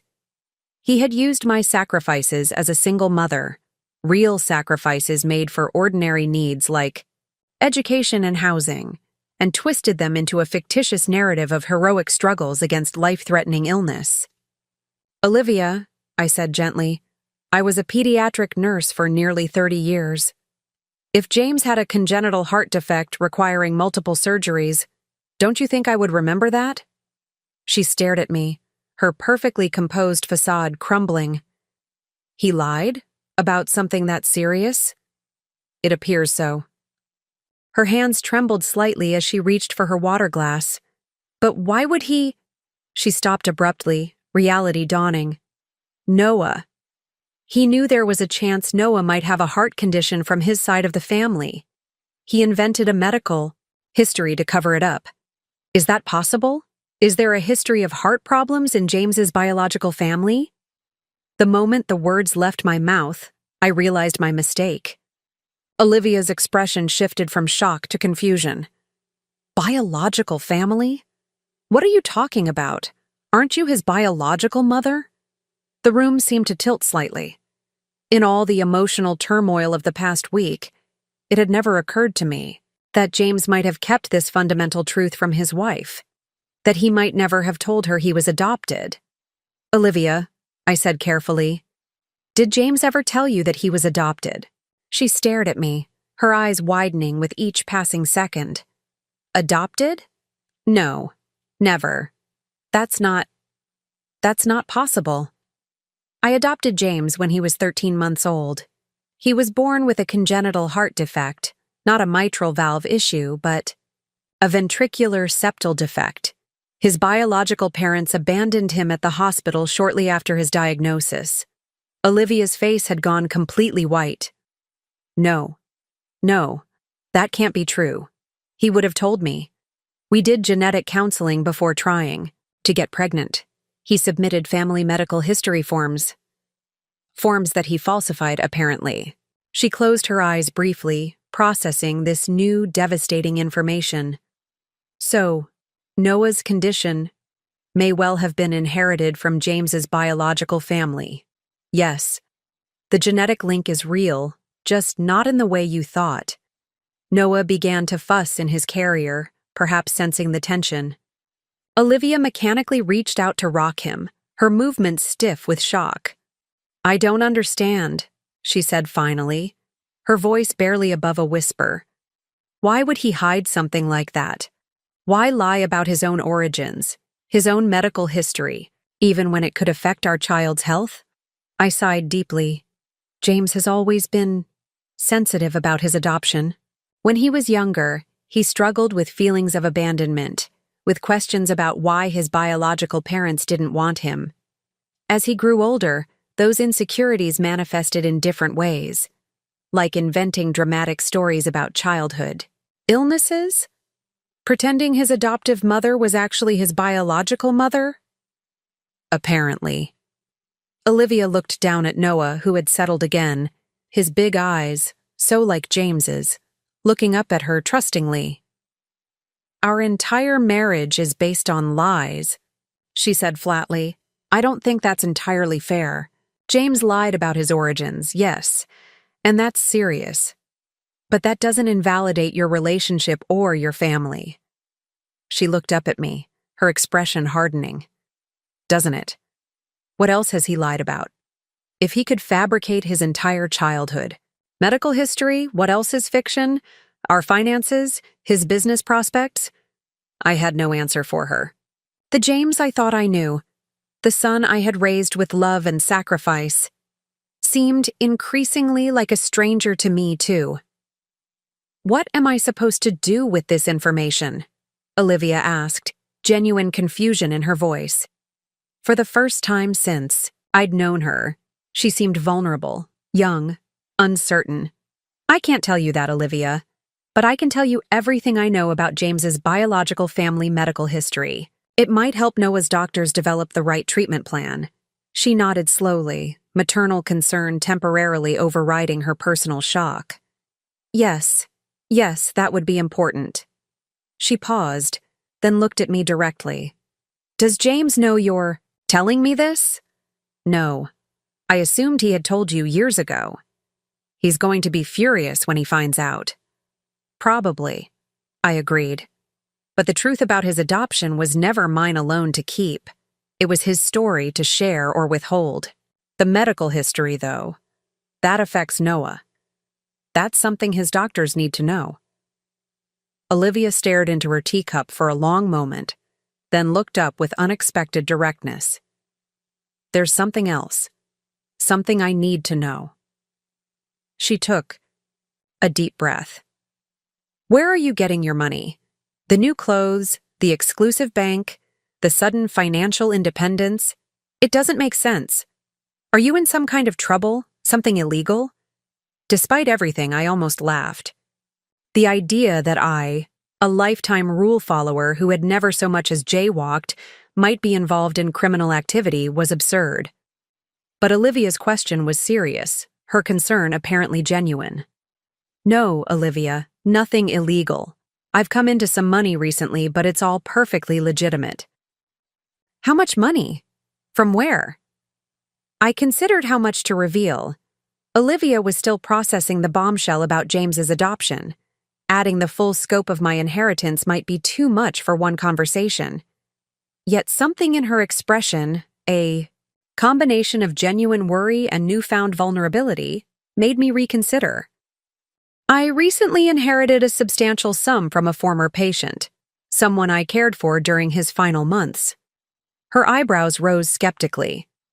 A patient left you enough money to transform your entire life in a week? That seems unusual. It was an unusual situation. Harold Abernathy was a retired professor with no family. We developed a friendship during his illness. He left me his estate when he passed.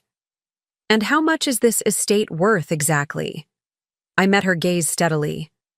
Approximately $4.5 million, plus a historic brownstone in the Garden District.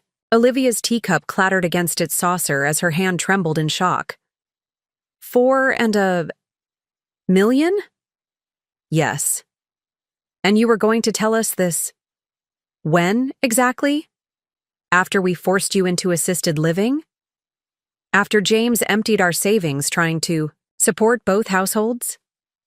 I had planned to tell James once I was settled, to offer financial support for Noah, perhaps investment in his business.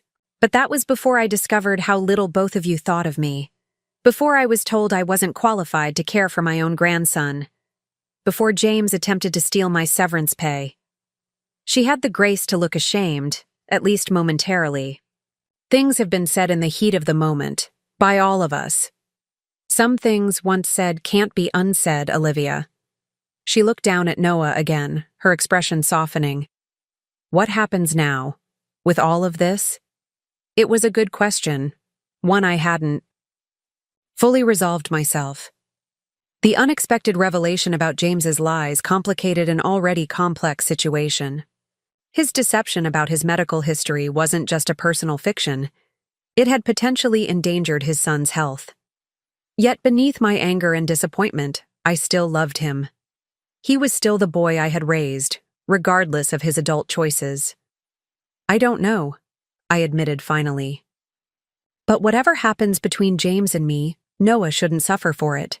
I'd like to be part of his life, if you're willing. Olivia nodded slowly, her usual confident demeanor subdued by the morning's revelations. I think that would be good. For Noah. She hesitated, then added, and perhaps for all of us. The revelations at the Gardenia tea room left me profoundly unsettled. On the drive back to the brownstone, I found myself replaying conversations with James over the years, searching for clues I might have missed, indicators of the elaborate fictions he had been constructing. Had there been signs that James was not merely embellishing but fabricating entire aspects of his life? Had my determined focus on his success and happiness blinded me to fundamental flaws in his character? As I pulled into the brownstone's driveway, my phone rang. The hospital's fraud investigation team, calling to update me on the severance payment situation. The bank had confirmed the unauthorized transfer, had retrieved the funds, and would be redepositing them into my account. They also informed me that they had sufficient evidence to pursue criminal charges if I wished. No, I said immediately. I don't want to press charges. I just wanted my money returned. Are you certain, Mrs. Davis? The evidence of forgery is quite clear. I'm certain. Please consider the matter closed once my funds are returned. After ending the call, I sat in the car for several minutes, thinking about what Olivia had revealed. James's lies weren't just about his adoption, that I could perhaps understand, given his lifelong struggle with feelings of abandonment. But fabricating a detailed medical history, even when it might affect his own child's health care? That level of deception suggested something deeper, more troubling. Inside the brownstone, I went straight to Harold's study, my study now, and opened the bottom drawer of his desk. Inside was a folder containing James's adoption records, medical history, and the few documents I had related to his biological parents. The hospital had provided basic information.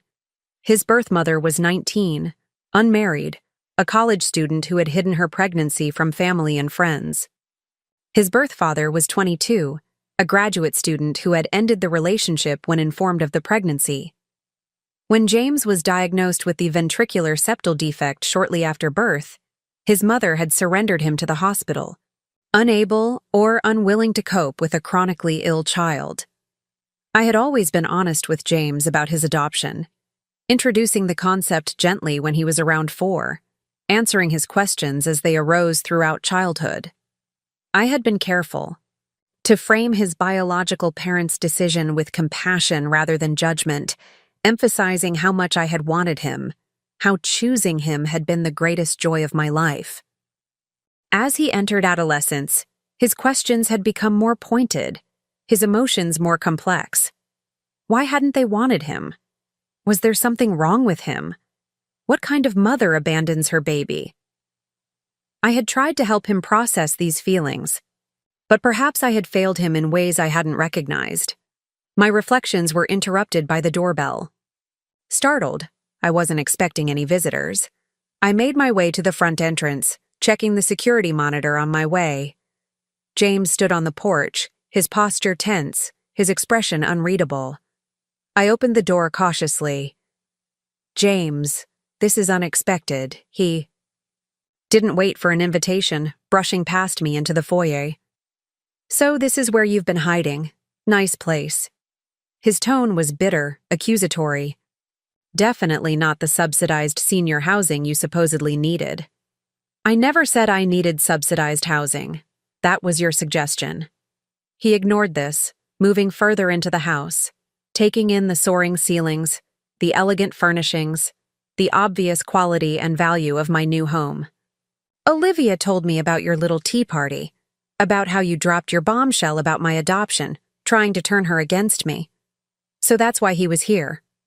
Not to apologize for the severance check fraud, not to make amends, but to confront me about revealing his secrets. I didn't drop a bombshell, James. I thought she knew. You've been married for 3 years. I assumed you would have shared something so fundamental about yourself with your wife." He paced the entryway, agitated. "It wasn't your story to tell." "No, it was yours, and you chose to lie instead." He whirled to face me, eyes flashing. "I didn't lie. I just didn't see the point in dredging up ancient history that doesn't matter anymore." "Doesn't matter? You invented a fictional childhood heart condition, James. You falsified medical history forms that doctors are using to treat your son." "I didn't invent anything. I had health problems as a kid." "Yes, asthma. Not cardiac surgery. Not the specific condition you described to Olivia's family." He waved this away dismissively. "It was simpler that way. Olivia's father is obsessed with genetic pedigrees, with family medical histories. If I'd told him I was adopted, that I had no idea what genetic time bombs might be lurking in my DNA, he never would have approved the marriage. So instead, you created a fiction that could potentially harm Noah? The doctors need accurate information to treat him properly, James." At the mention of Noah, something shifted in his expression. A flash of genuine fear, quickly masked by defensive anger. "Don't pretend this is about Noah's health. You told Olivia about the adoption to punish me." "No, James. I told her because she told me Noah has a congenital heart defect, one she believed was related to your childhood condition, a condition that never existed. The doctors need to know about your actual medical background to properly treat Noah." He sank onto a nearby bench, suddenly deflated. "He's going to be okay. The doctors say it's a small defect, easily corrected with minimally invasive surgery." "I'm relieved to hear that." I sat beside him, careful to maintain some distance. "But that doesn't change the fact that you've been lying to your wife, to her family, perhaps to yourself for years." "What was I supposed to do?" he asked bitterly. "Tell Olivia I was abandoned as a baby? That my real parents threw me away like garbage? That I have no idea where I come from, what diseases might run in my family? Nothing." The raw pain in his voice cut through my anger. This wasn't just about deception or manipulation. This was about the wounded child who had never fully healed, the abandoned baby who had grown into a man still desperately seeking validation and security. You were supposed to trust that she loved you enough to accept all of you, James, including your past. He laughed hollowly. You don't know Olivia's family. They research potential spouses like corporations vetting acquisition targets. They wanted someone with the right background, the right pedigree, the right genetic profile for producing heirs. If they'd known I was adopted, they would have pressured her to find someone else. Then that would have been their loss, I said, firmly. And if Olivia had given in to that pressure, she wouldn't have deserved you anyway. He glanced at me skeptically. That's easy for you to say. You didn't have to face their judgment, their constant evaluation. No, I just had to face being dismissed as the cleaning lady, as someone too uneducated and unsophisticated to care for her own grandson. He had the grace to look somewhat ashamed. That wasn't my idea. That was Regina and Olivia. But you didn't. Contradict them. You didn't defend me. You suggested I scrub floors at an assisted living facility to earn my keep. I was trying to be practical. No, James, you were being cruel. We sat in silence for a moment. The weight of months, perhaps years, of unspoken truths hanging between us. How did you find me? I asked finally. He shifted uncomfortably. I followed Olivia after she left to meet you. I was suspicious. She's been acting strange since your bank stunt. I saw the two of you at the Gardenia, waited outside until you left, then followed you here. He glanced around again, taking in the obvious value of the brownstone. Which brings me back to my original question. Where did all this come from? Did you have money stashed away all this time? I considered how much to reveal. James was already reeling from the confrontation about his lies. Learning about my substantial inheritance might further complicate an already volatile situation.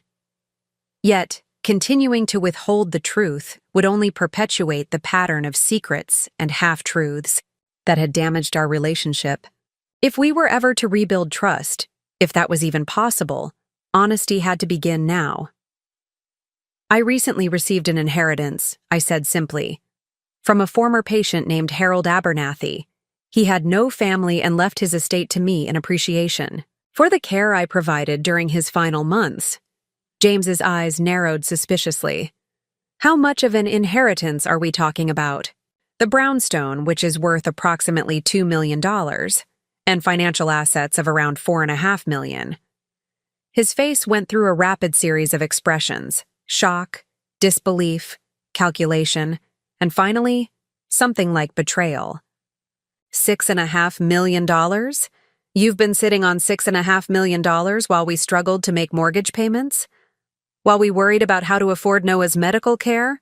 What kind of mother does that? The kind whose son told her she was a financial burden. The kind who was told she wasn't welcome in her son's home unless she contributed financially.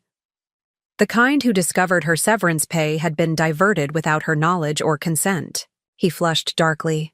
That was a mistake. I was going to tell you. When? After you'd spent it? I was protecting it for you. James, please. We both know that's not true. He stood abruptly, pacing again. So, this is your revenge? Living in luxury, while letting us think you were destitute? Watching us scramble to cover bills while you had millions in the bank? This isn't about revenge. It's about finally prioritizing my own well-being after decades of putting everyone else first. It's about recognizing that I deserve dignity and respect, not to be treated as a financial resource to be exploited when convenient and discarded when not. So what now? He demanded. You just cut us off? Live your millionaire lifestyle while your grandson needs expensive medical care? It was a low blow, using Noah as emotional leverage, but not entirely unexpected. James had always been skilled at finding and exploiting vulnerabilities. I have no intention of abandoning Noah, I said firmly. I've already discussed with Olivia how I can help with his medical expenses. But my support will come with boundaries and expectations of respect, James. My days of unconditional financial sacrifice are over. James stared at me, his expression hardening into something I barely recognized. Boundaries and expectations, he repeated coldly. So now your own family has to earn your help? What happened to unconditional love? Love is unconditional, James. Financial support is not, especially when that support is neither appreciated nor respected. You're talking like some kind of self-help book. This isn't you, Mom. The expensive clothes, the fancy house, the cold calculations. This isn't who you are. I considered his words carefully. Was he right? Had my transformation been more than external? Had the inheritance changed me fundamentally? No, I realized. It hadn't changed who I was. It had revealed who I'd always been beneath the sacrifices and compromises. A woman with dignity, with self-respect, with boundaries. You're right that I've changed, I said finally. But not in the way you think. The difference is that I now value myself as much as I've always valued you. He scoffed, turning away to examine a nearby bookshelf. So, what was your plan? To hide out here in your mansion, counting your millions, while letting us think you were struggling? How long would you have kept this secret if Olivia hadn't tracked you down? I told you I would contact you after 2 weeks. That was our agreement. And then what? You'd show up looking like this. He gestured at my transformed appearance. Announce you're secretly wealthy and expect us to just accept it? To not be hurt that you kept something this massive from us? His hypocrisy was breathtaking. That's rich coming from someone who hid his adoption from his own wife, who invented a fictional medical history that could have endangered his son. That's different. How? How is it different, James? Because it was your secret to keep? Because your reasons felt justified to you? I was protecting my family.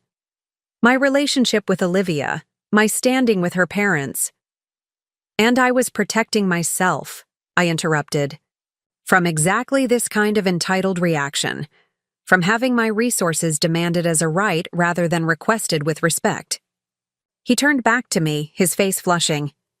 Entitled? After everything we've done for you? What exactly have you done for me, James? I provided the down payment for your home. I helped fund your wedding. I offered childcare that was rejected because I wasn't deemed qualified. I've given and given, and when I finally needed support, you suggested I scrub floors to earn my keep. You're twisting everything. You're my mother. Of course I expected you to help me. That's what parents do. And children grow up to honor and respect their parents, to support them when they're in need. What part of your behavior these past few weeks reflects that value? He ran a hand through his hair, a gesture so familiar it made my heart ache despite my anger. This isn't getting us anywhere. The fact remains that you're sitting on millions while we're struggling with Noah's medical bills. I've already told you I'll help with Noah's care. But my support will be directed through proper channels. A trust for his medical needs, perhaps, managed by a professional trustee. You don't trust us with the money, he said flatly. Given that you diverted my severance check without permission? No, I don't. The doorbell rang, interrupting our increasingly heated exchange. I checked the security monitor to see Olivia standing on the porch, Noah in his carrier beside her. It's your wife, I told James, moving to open the door. Olivia entered, her expression tight with barely contained emotion. She took in the scene, James and me facing each other in obvious conflict, and sighed deeply. I should have known you'd follow me, she said to James. I told you I needed time to process everything before. We talked. Process what? My mother's betrayal? Her secret millions? Olivia set Noah's carrier down carefully and turned to face her husband. No, James. Your betrayal. Your lies. The fact that our entire marriage is built on fiction. Don't be dramatic. I didn't tell you I was adopted. It's hardly a criminal offense. You didn't just omit information, Olivia countered, her voice steady but intense. You created an elaborate fiction about childhood surgeries. You falsified medical history forms that doctors are using to treat our son. You involved my father in your lies, having him consult specialists about a condition you never had. James's face darkened. I had to. Your family would never have accepted me otherwise. You know how obsessed they are with bloodlines and pedigrees? That's not true, Olivia said quietly. Yes, my parents can be elitist and judgmental. But they're not monsters, James. They wouldn't have rejected you for being adopted. Of course they would have. They barely accepted me as it was. Your mother still introduces me as Olivia's husband, rather than by my name half the time. Olivia's expression softened slightly. That's just Mom being Mom. It has nothing to do with your background. Easy for you to say. You've never had to prove your worth to anyone. You were born with the right name, the right connections, everything handed to you. I watched this exchange with growing clarity. James's lies, his desperate need for approval from Olivia's family, his fixation on status and appearance, it all stemmed from the same deep-seated insecurity. The abandoned baby had grown into a man still seeking proof of his inherent worth, still trying to earn the acceptance his biological parents had denied him. James, I said gently, being adopted doesn't make you less worthy. It never has. Says the woman who kept her millions secret while watching us struggle, he snapped. If you really believed that, you would have shared your windfall immediately. I was going to, I admitted. That was my original plan. To help you and Olivia, to invest in your business, to secure Noah's future.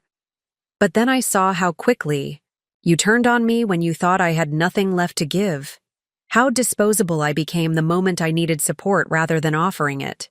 That's not fair, James protested, but his voice lacked conviction. Olivia stepped forward, her expression thoughtful. Patricia's right, James. The way we treated her when she lost her job was shameful, especially after everything she's done. For us. Oh, so now you're on her side? After one heart-to-heart over tea, suddenly my mother's your new best friend? This isn't about sides, Olivia replied. It's about acknowledging the truth. We, all of us, have made mistakes. We've hurt each other. The question is whether we can move forward with honesty and respect. Noah began to fuss in his carrier, perhaps sensing the tension in the room. Olivia bent to lift him, cradling him against her shoulder with practiced ease. The sight of my grandson, innocent, vulnerable, untouched by the complicated adult emotions swirling around him, brought a lump to my throat. May I? I asked, holding out my arms. Olivia hesitated only briefly before transferring Noah to me. He settled against my chest, his warm weight familiar and profound. I breathed in his baby scent, stroked his downy hair, and felt the simple, uncomplicated love that only a child can inspire. He needs all of us, I said softly. Not just our financial support, but our emotional stability, our example of how to resolve conflicts with dignity and respect. James watched us, his anger visibly deflating. So what does that look like, practically speaking? It was a legitimate question. After all that had happened, all that had been revealed, how could we possibly rebuild trust and relationship? It starts with honesty, I said. Complete honesty, from all of us. No more secrets, no more manipulations. And then we establish clear boundaries. I'll help with Noah's medical expenses, set up trust for his education and future needs. I'm willing to consider investing in your business, James, but through proper legal channels with appropriate oversight. You still don't trust me, he said, a hint of bitterness in his voice. Trust has to be rebuilt, I replied gently. On all sides. I need to know that you value me as your mother, not just as a financial resource. You need to know that I won't use my newfound wealth as leverage or control, Olivia nodded slowly. That seems fair. And I think we, James and I, need to have some difficult conversations of our own. She glanced at her husband. About honesty, about our marriage, about what we want for Noah's future. James looked between us, clearly feeling outnumbered. So that's it? You two have it all figured out? The new power dynamic? The new rules? No, I said firmly. This isn't about power, James. It's about respect. Mutual respect. Something that's been missing from our family dynamics for too long. And if I don't agree to your terms? They're not terms. They're boundaries. And they're non-negotiable. Not because I'm trying to control you, but because I finally understand that I deserve basic dignity and respect. Just as you do. Just as Olivia does. Just as Noah does. He was silent for a long moment, his expression unreadable. Then he reached for Noah, taking him carefully from my arms. The tenderness with which he held his son, the protective curve of his body, the gentle support of the baby's head, reminded me powerfully of how I had once held him. I don't know if I can do this, he said finally, his voice low. The honesty, the boundaries, the new, whatever this is, I don't know if I know how. It was perhaps the most honest thing James had said in years. Not a deflection, not a manipulation, but a genuine admission of uncertainty and vulnerability. None of us do, I admitted. We're all figuring it out as we go, but I think we owe it to Noah to try. Olivia moved to stand beside her husband, one hand resting lightly on his shoulder, the other gently stroking Noah's cheek. I agree. Whatever happens between us, James, Noah deserves parents who respect each other, who communicate honestly, who model integrity. The three of us stood there in the elegant foyer of my new home, the weight of revelations and confrontations heavy in the air. There were no easy answers, no quick resolutions to the complex web of hurts and betrayals that had brought us to this point. But as I watched James cradle his son, as I noted the tentative detente between him and Olivia, I felt a cautious hope stir within me. Not for an immediate reconciliation, too much had been revealed for that, but for the possibility of a new beginning, a relationship built on truth rather than obligation, on mutual respect rather than exploitation. I'd like to help with Noah's medical care, I said into the silence. Not as a blank check, but as his grandmother who loves him beyond measure, who wants nothing more than to see him healthy and thriving. James nodded slowly, his eyes on his son rather than me. I suppose that's where we start then, with Noah. Wasn't forgiveness, it wasn't even acceptance, but it was acknowledgement, however reluctant, that we needed to find a path forward. For Noah's sake, if nothing else, and perhaps, in time, for our own. The tentative truce established in my foyer didn't last long. 3 days later, I received a call from Martin Brewster, Harold's attorney, his normally calm voice tight with concern. Patricia, have you seen the Westlake Observer this morning? No. Why? There's an article about you, about your inheritance from Harold. It's problematic. I immediately pulled up the newspaper's website on my tablet. There it was, prominently featured in the local news section. Former hospital employee inherits millions from wealthy patient. Ethical questions raised.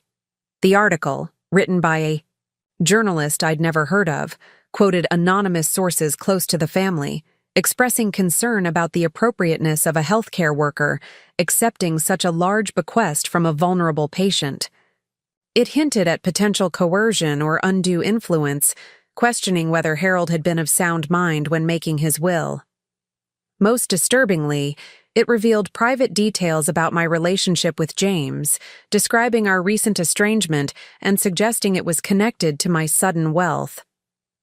It even mentioned Noah's medical condition, though thankfully not by name, referring only to health challenges requiring expensive specialized care.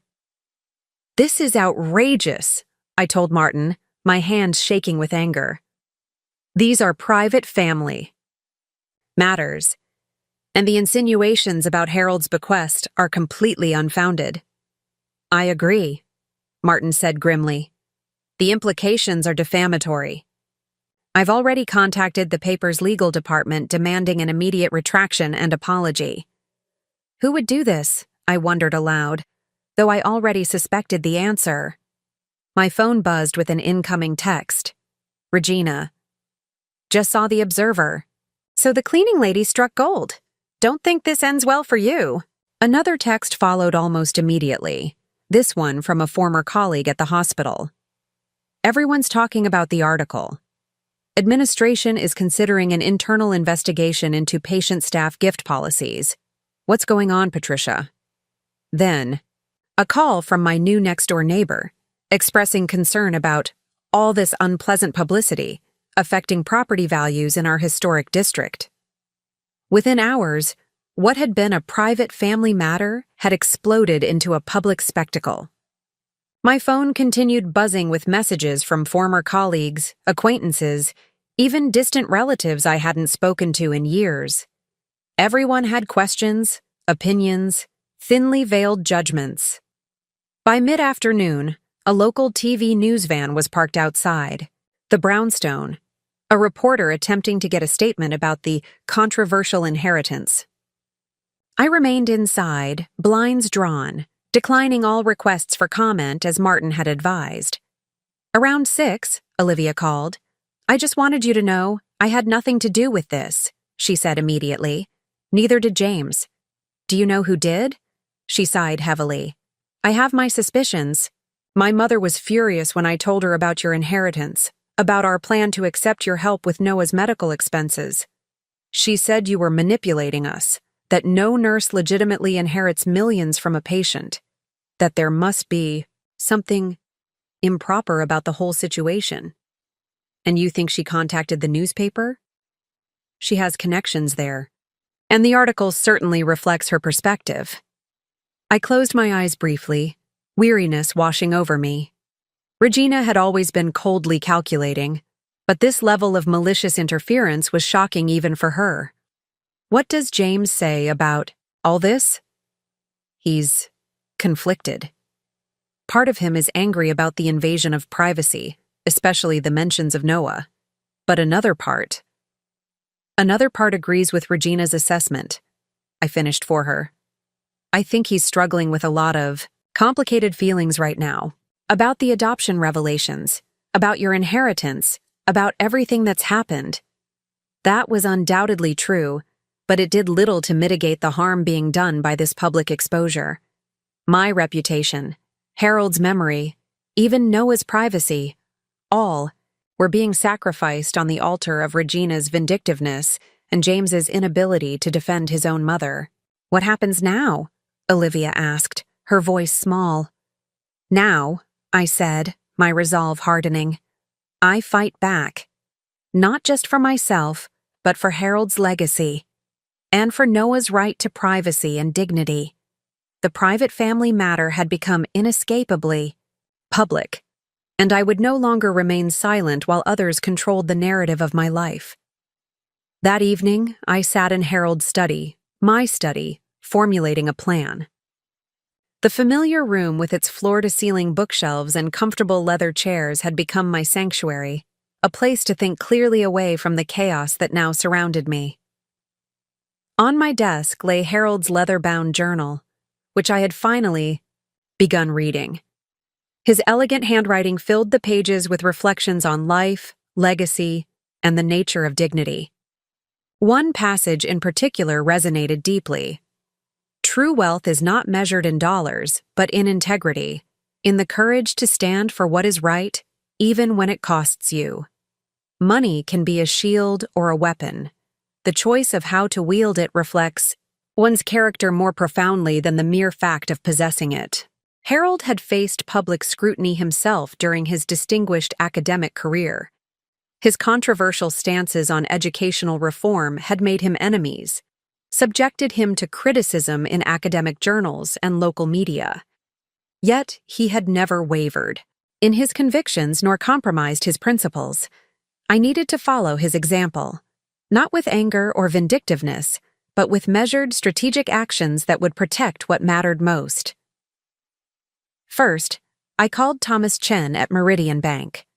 I need to establish 3 trusts immediately, I told him. One for Noah's medical care, one for his education, and one for ongoing housing security. That can be arranged, Thomas replied. Would you like these to be revocable or irrevocable? Trusts? Irrevocable, I said firmly. And I want them structured so that neither James nor Olivia has direct access to the funds. Payments should go directly to medical providers, educational institutions, and property management. I understand, and the trustees? Professional fiduciaries only, no family members. Next, I contacted Martin. I want to make a public statement addressing the newspaper article, I told him. Not defensively, but with dignity and clarity. Are you sure that's wise? He cautioned. Sometimes engaging with defamatory content only amplifies it. I'm not engaging with the defamation. I'm honoring Harold's memory by speaking truth about our relationship and his legacy. Martin paused. Harold would approve, I think. He never shied away from setting the record straight. Exactly. Can you arrange a small press conference? Nothing elaborate, just a brief statement with no questions. I'll make the arrangements. And what about Regina?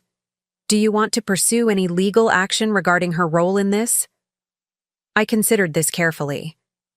Regina's interference was malicious, designed to damage my reputation and undermine my relationship with James and Olivia. Legal action might be justified, but it would also escalate the conflict, dragging Noah's name further into public view. No, I decided. No legal action against Regina specifically, but I do want to send a clear message.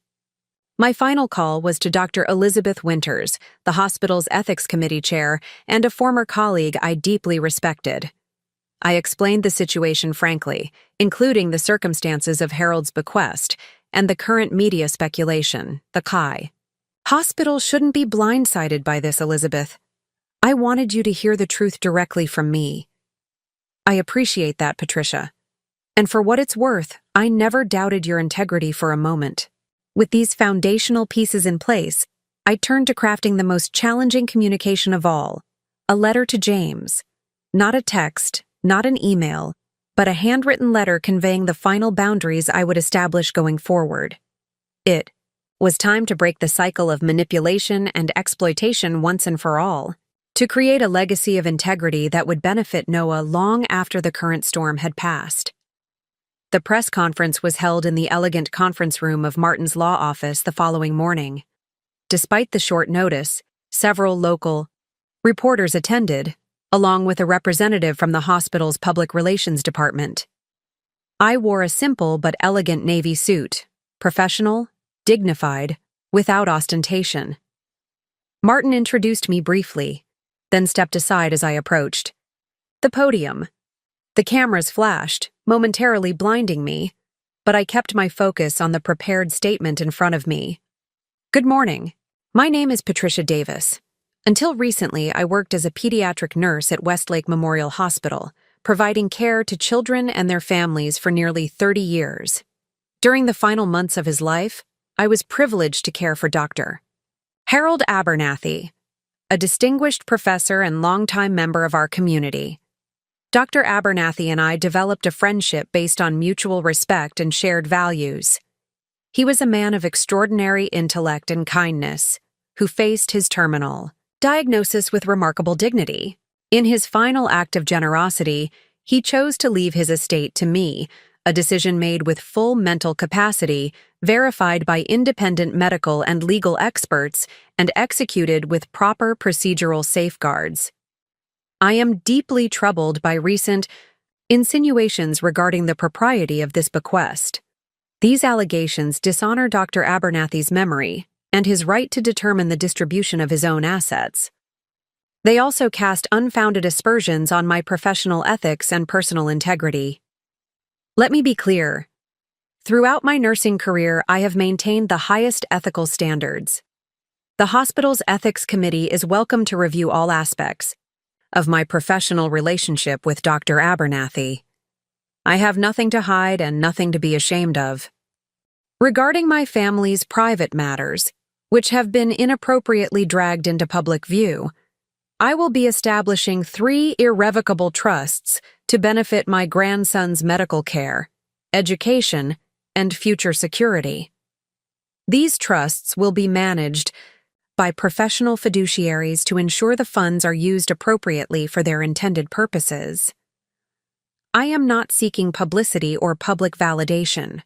My only desire is to honor Dr. Abernathy's wishes, to support my grandson's well-being, and to live the remainder of my life with the dignity that every human being deserves.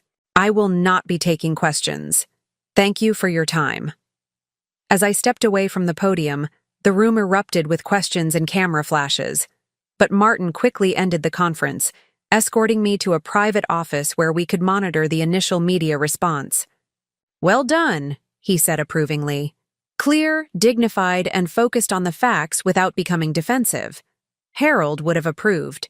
The first online reports appeared within the hour, most adopting a notably different tone from the original. Accusatory article. Former nurse defends inheritance, announces charitable trusts for grandson's care. Read one headline. Hospital Ethics Committee Chair. Supports Davis, questions source of allegations, stated another. Elizabeth had evidently made a statement of her own, defending my professional reputation and confirming that the hospital had no concerns about the appropriateness of Harold's bequest. By mid-afternoon, the tide of public opinion had visibly shifted. Social media comments expressed support for my dignity under pressure and criticism for the obvious hit job of the original article. Several of my former nursing colleagues had given interviews praising my character and professionalism. Most satisfyingly, the Westlake Observer published a formal retraction and apology, acknowledging that certain allegations in their original story could not be substantiated, and apologizing for any distress caused to Ms. Davis or the memory of Dr. Abernathy. The newspaper didn't identify their source, but they didn't need.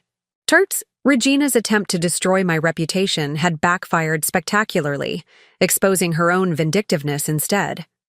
My phone buzzed with a text from Olivia. "Just saw your statement. Impressive. We should talk."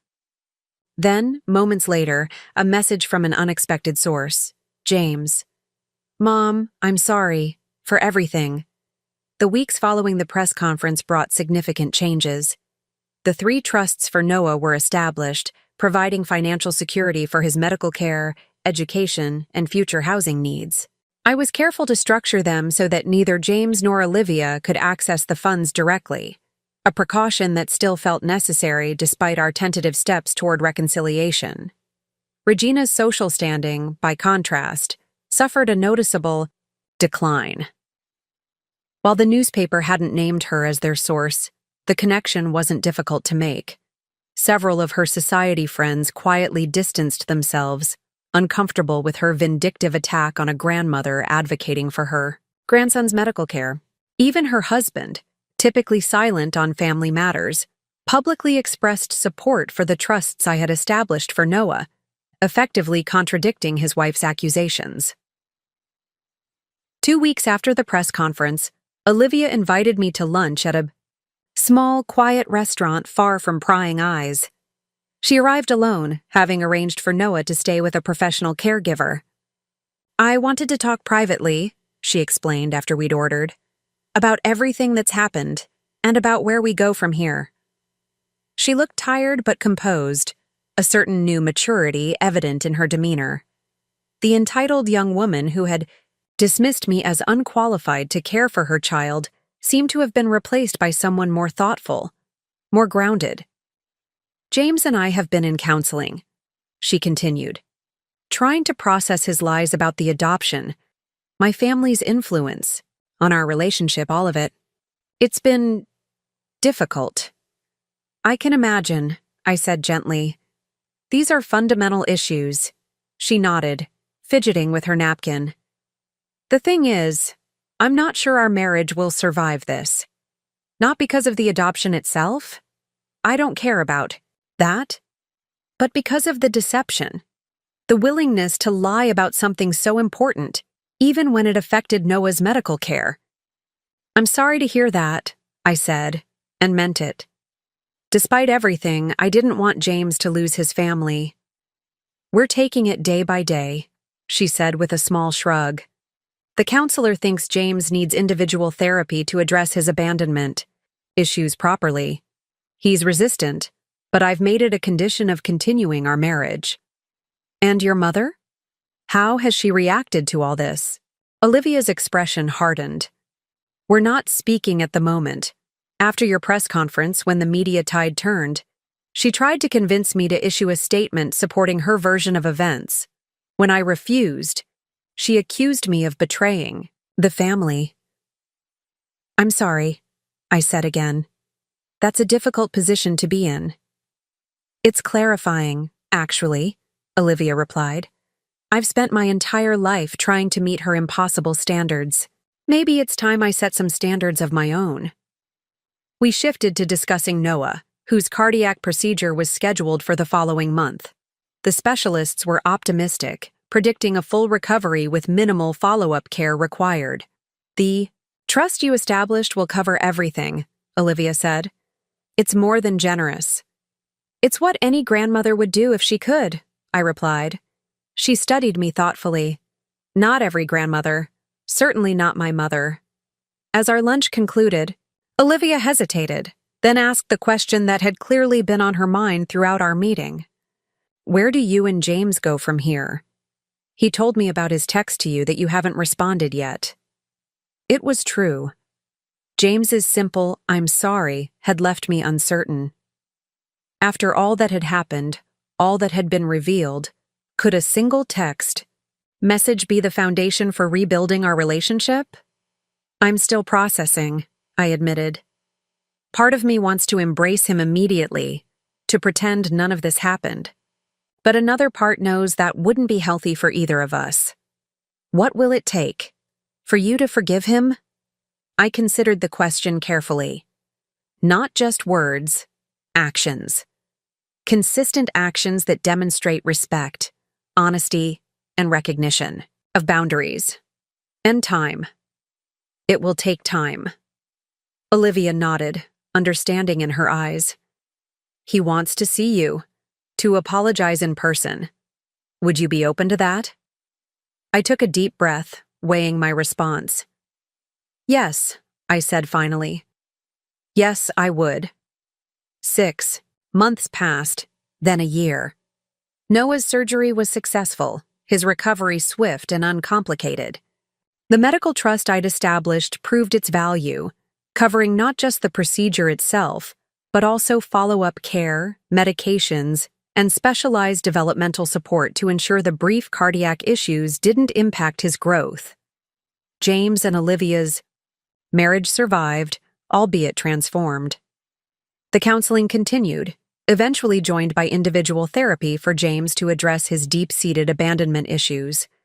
Slowly, painfully, he began to confront the complicated emotions surrounding his adoption, not just the fact of it, but his lifelong response to it. Our own relationship evolved cautiously. After our first face-to-face meeting post-confrontation, a difficult, emotionally raw conversation in which James's apology seemed genuine if still incomplete, we established a careful routine. Sunday brunches every other week. Occasional weekday visits when his work schedule allowed. Always in public places at first, then gradually at my home, and eventually at theirs. Regina remained estranged from both her daughter and me, her pride, preventing any acknowledgement of wrongdoing. Her husband, however, quietly established his own relationship with Noah, sometimes bringing him to visit me when Olivia had appointments. These unexpected grandfather-grandmother partnerships became a strange but welcome development, a silver lining in the cloud of family conflict. The brownstone became my true home during this time. I redecorated several rooms, maintaining Harold's elegant aesthetic while incorporating touches that reflected my own tastes.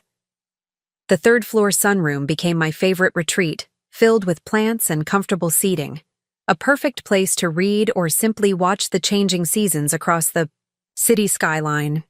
I developed new routines, new interests, a watercolor class at the community center, volunteer work at a children's literacy program, occasional travel, modest trips at first, then more ambitious journeys as my confidence grew.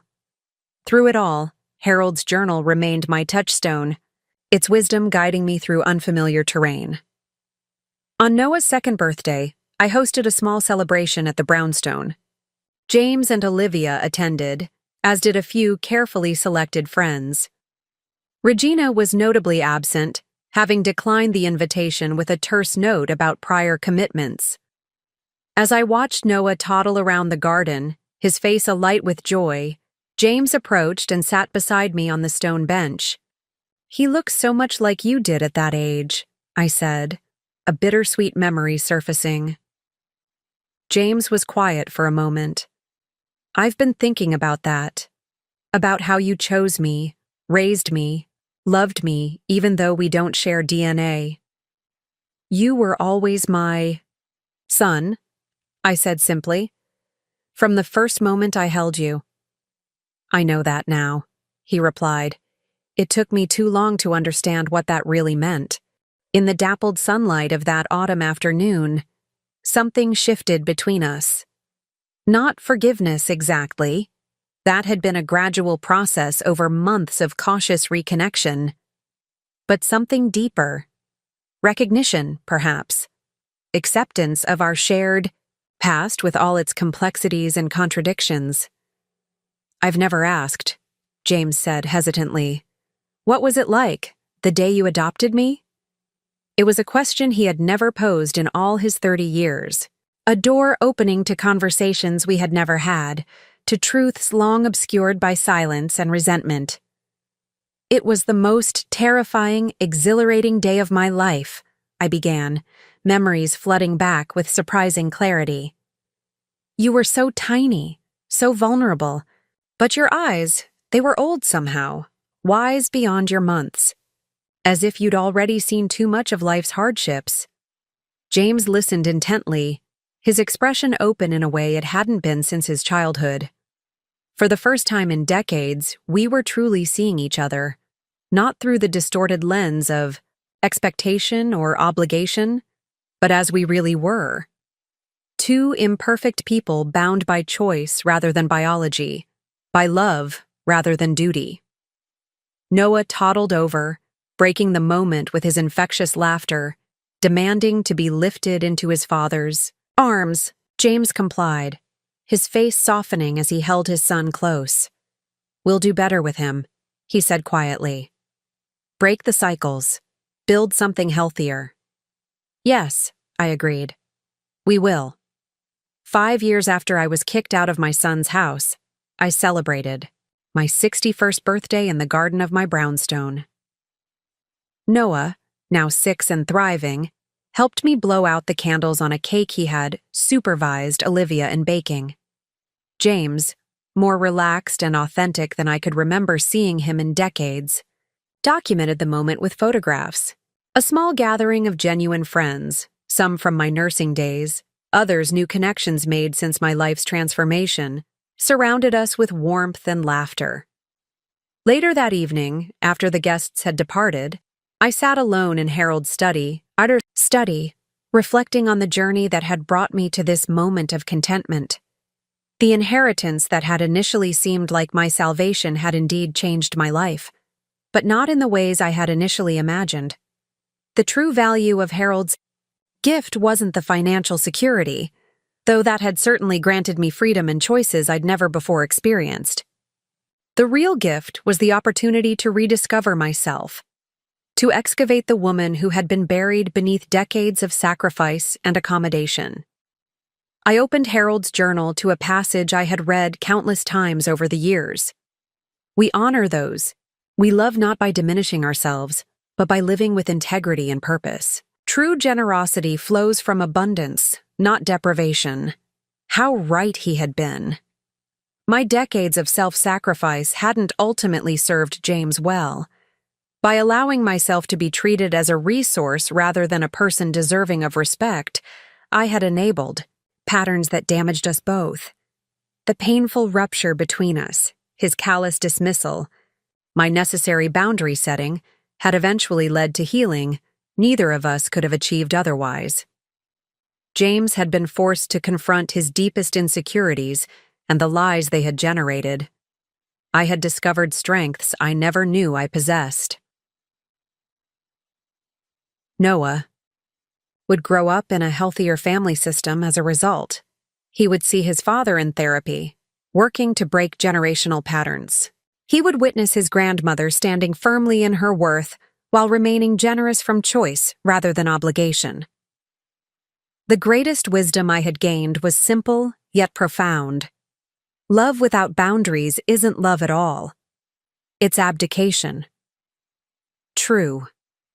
Love holds space for both connection and separation, for both giving and receiving, for both sacrifice and self-preservation. As I watched the sunset paint the garden in golden light, I felt a deep gratitude wash over me, not just for Harold's generosity or the material comfort it had provided, but for the painful awakening that had ultimately led me home to myself. Up next, you've got 2 more standout stories right on your screen. If this one hit the mark, you won't want to pass these up. Just click and check them out. And don't forget to subscribe and turn on the notification bell so you don't miss any upload from us.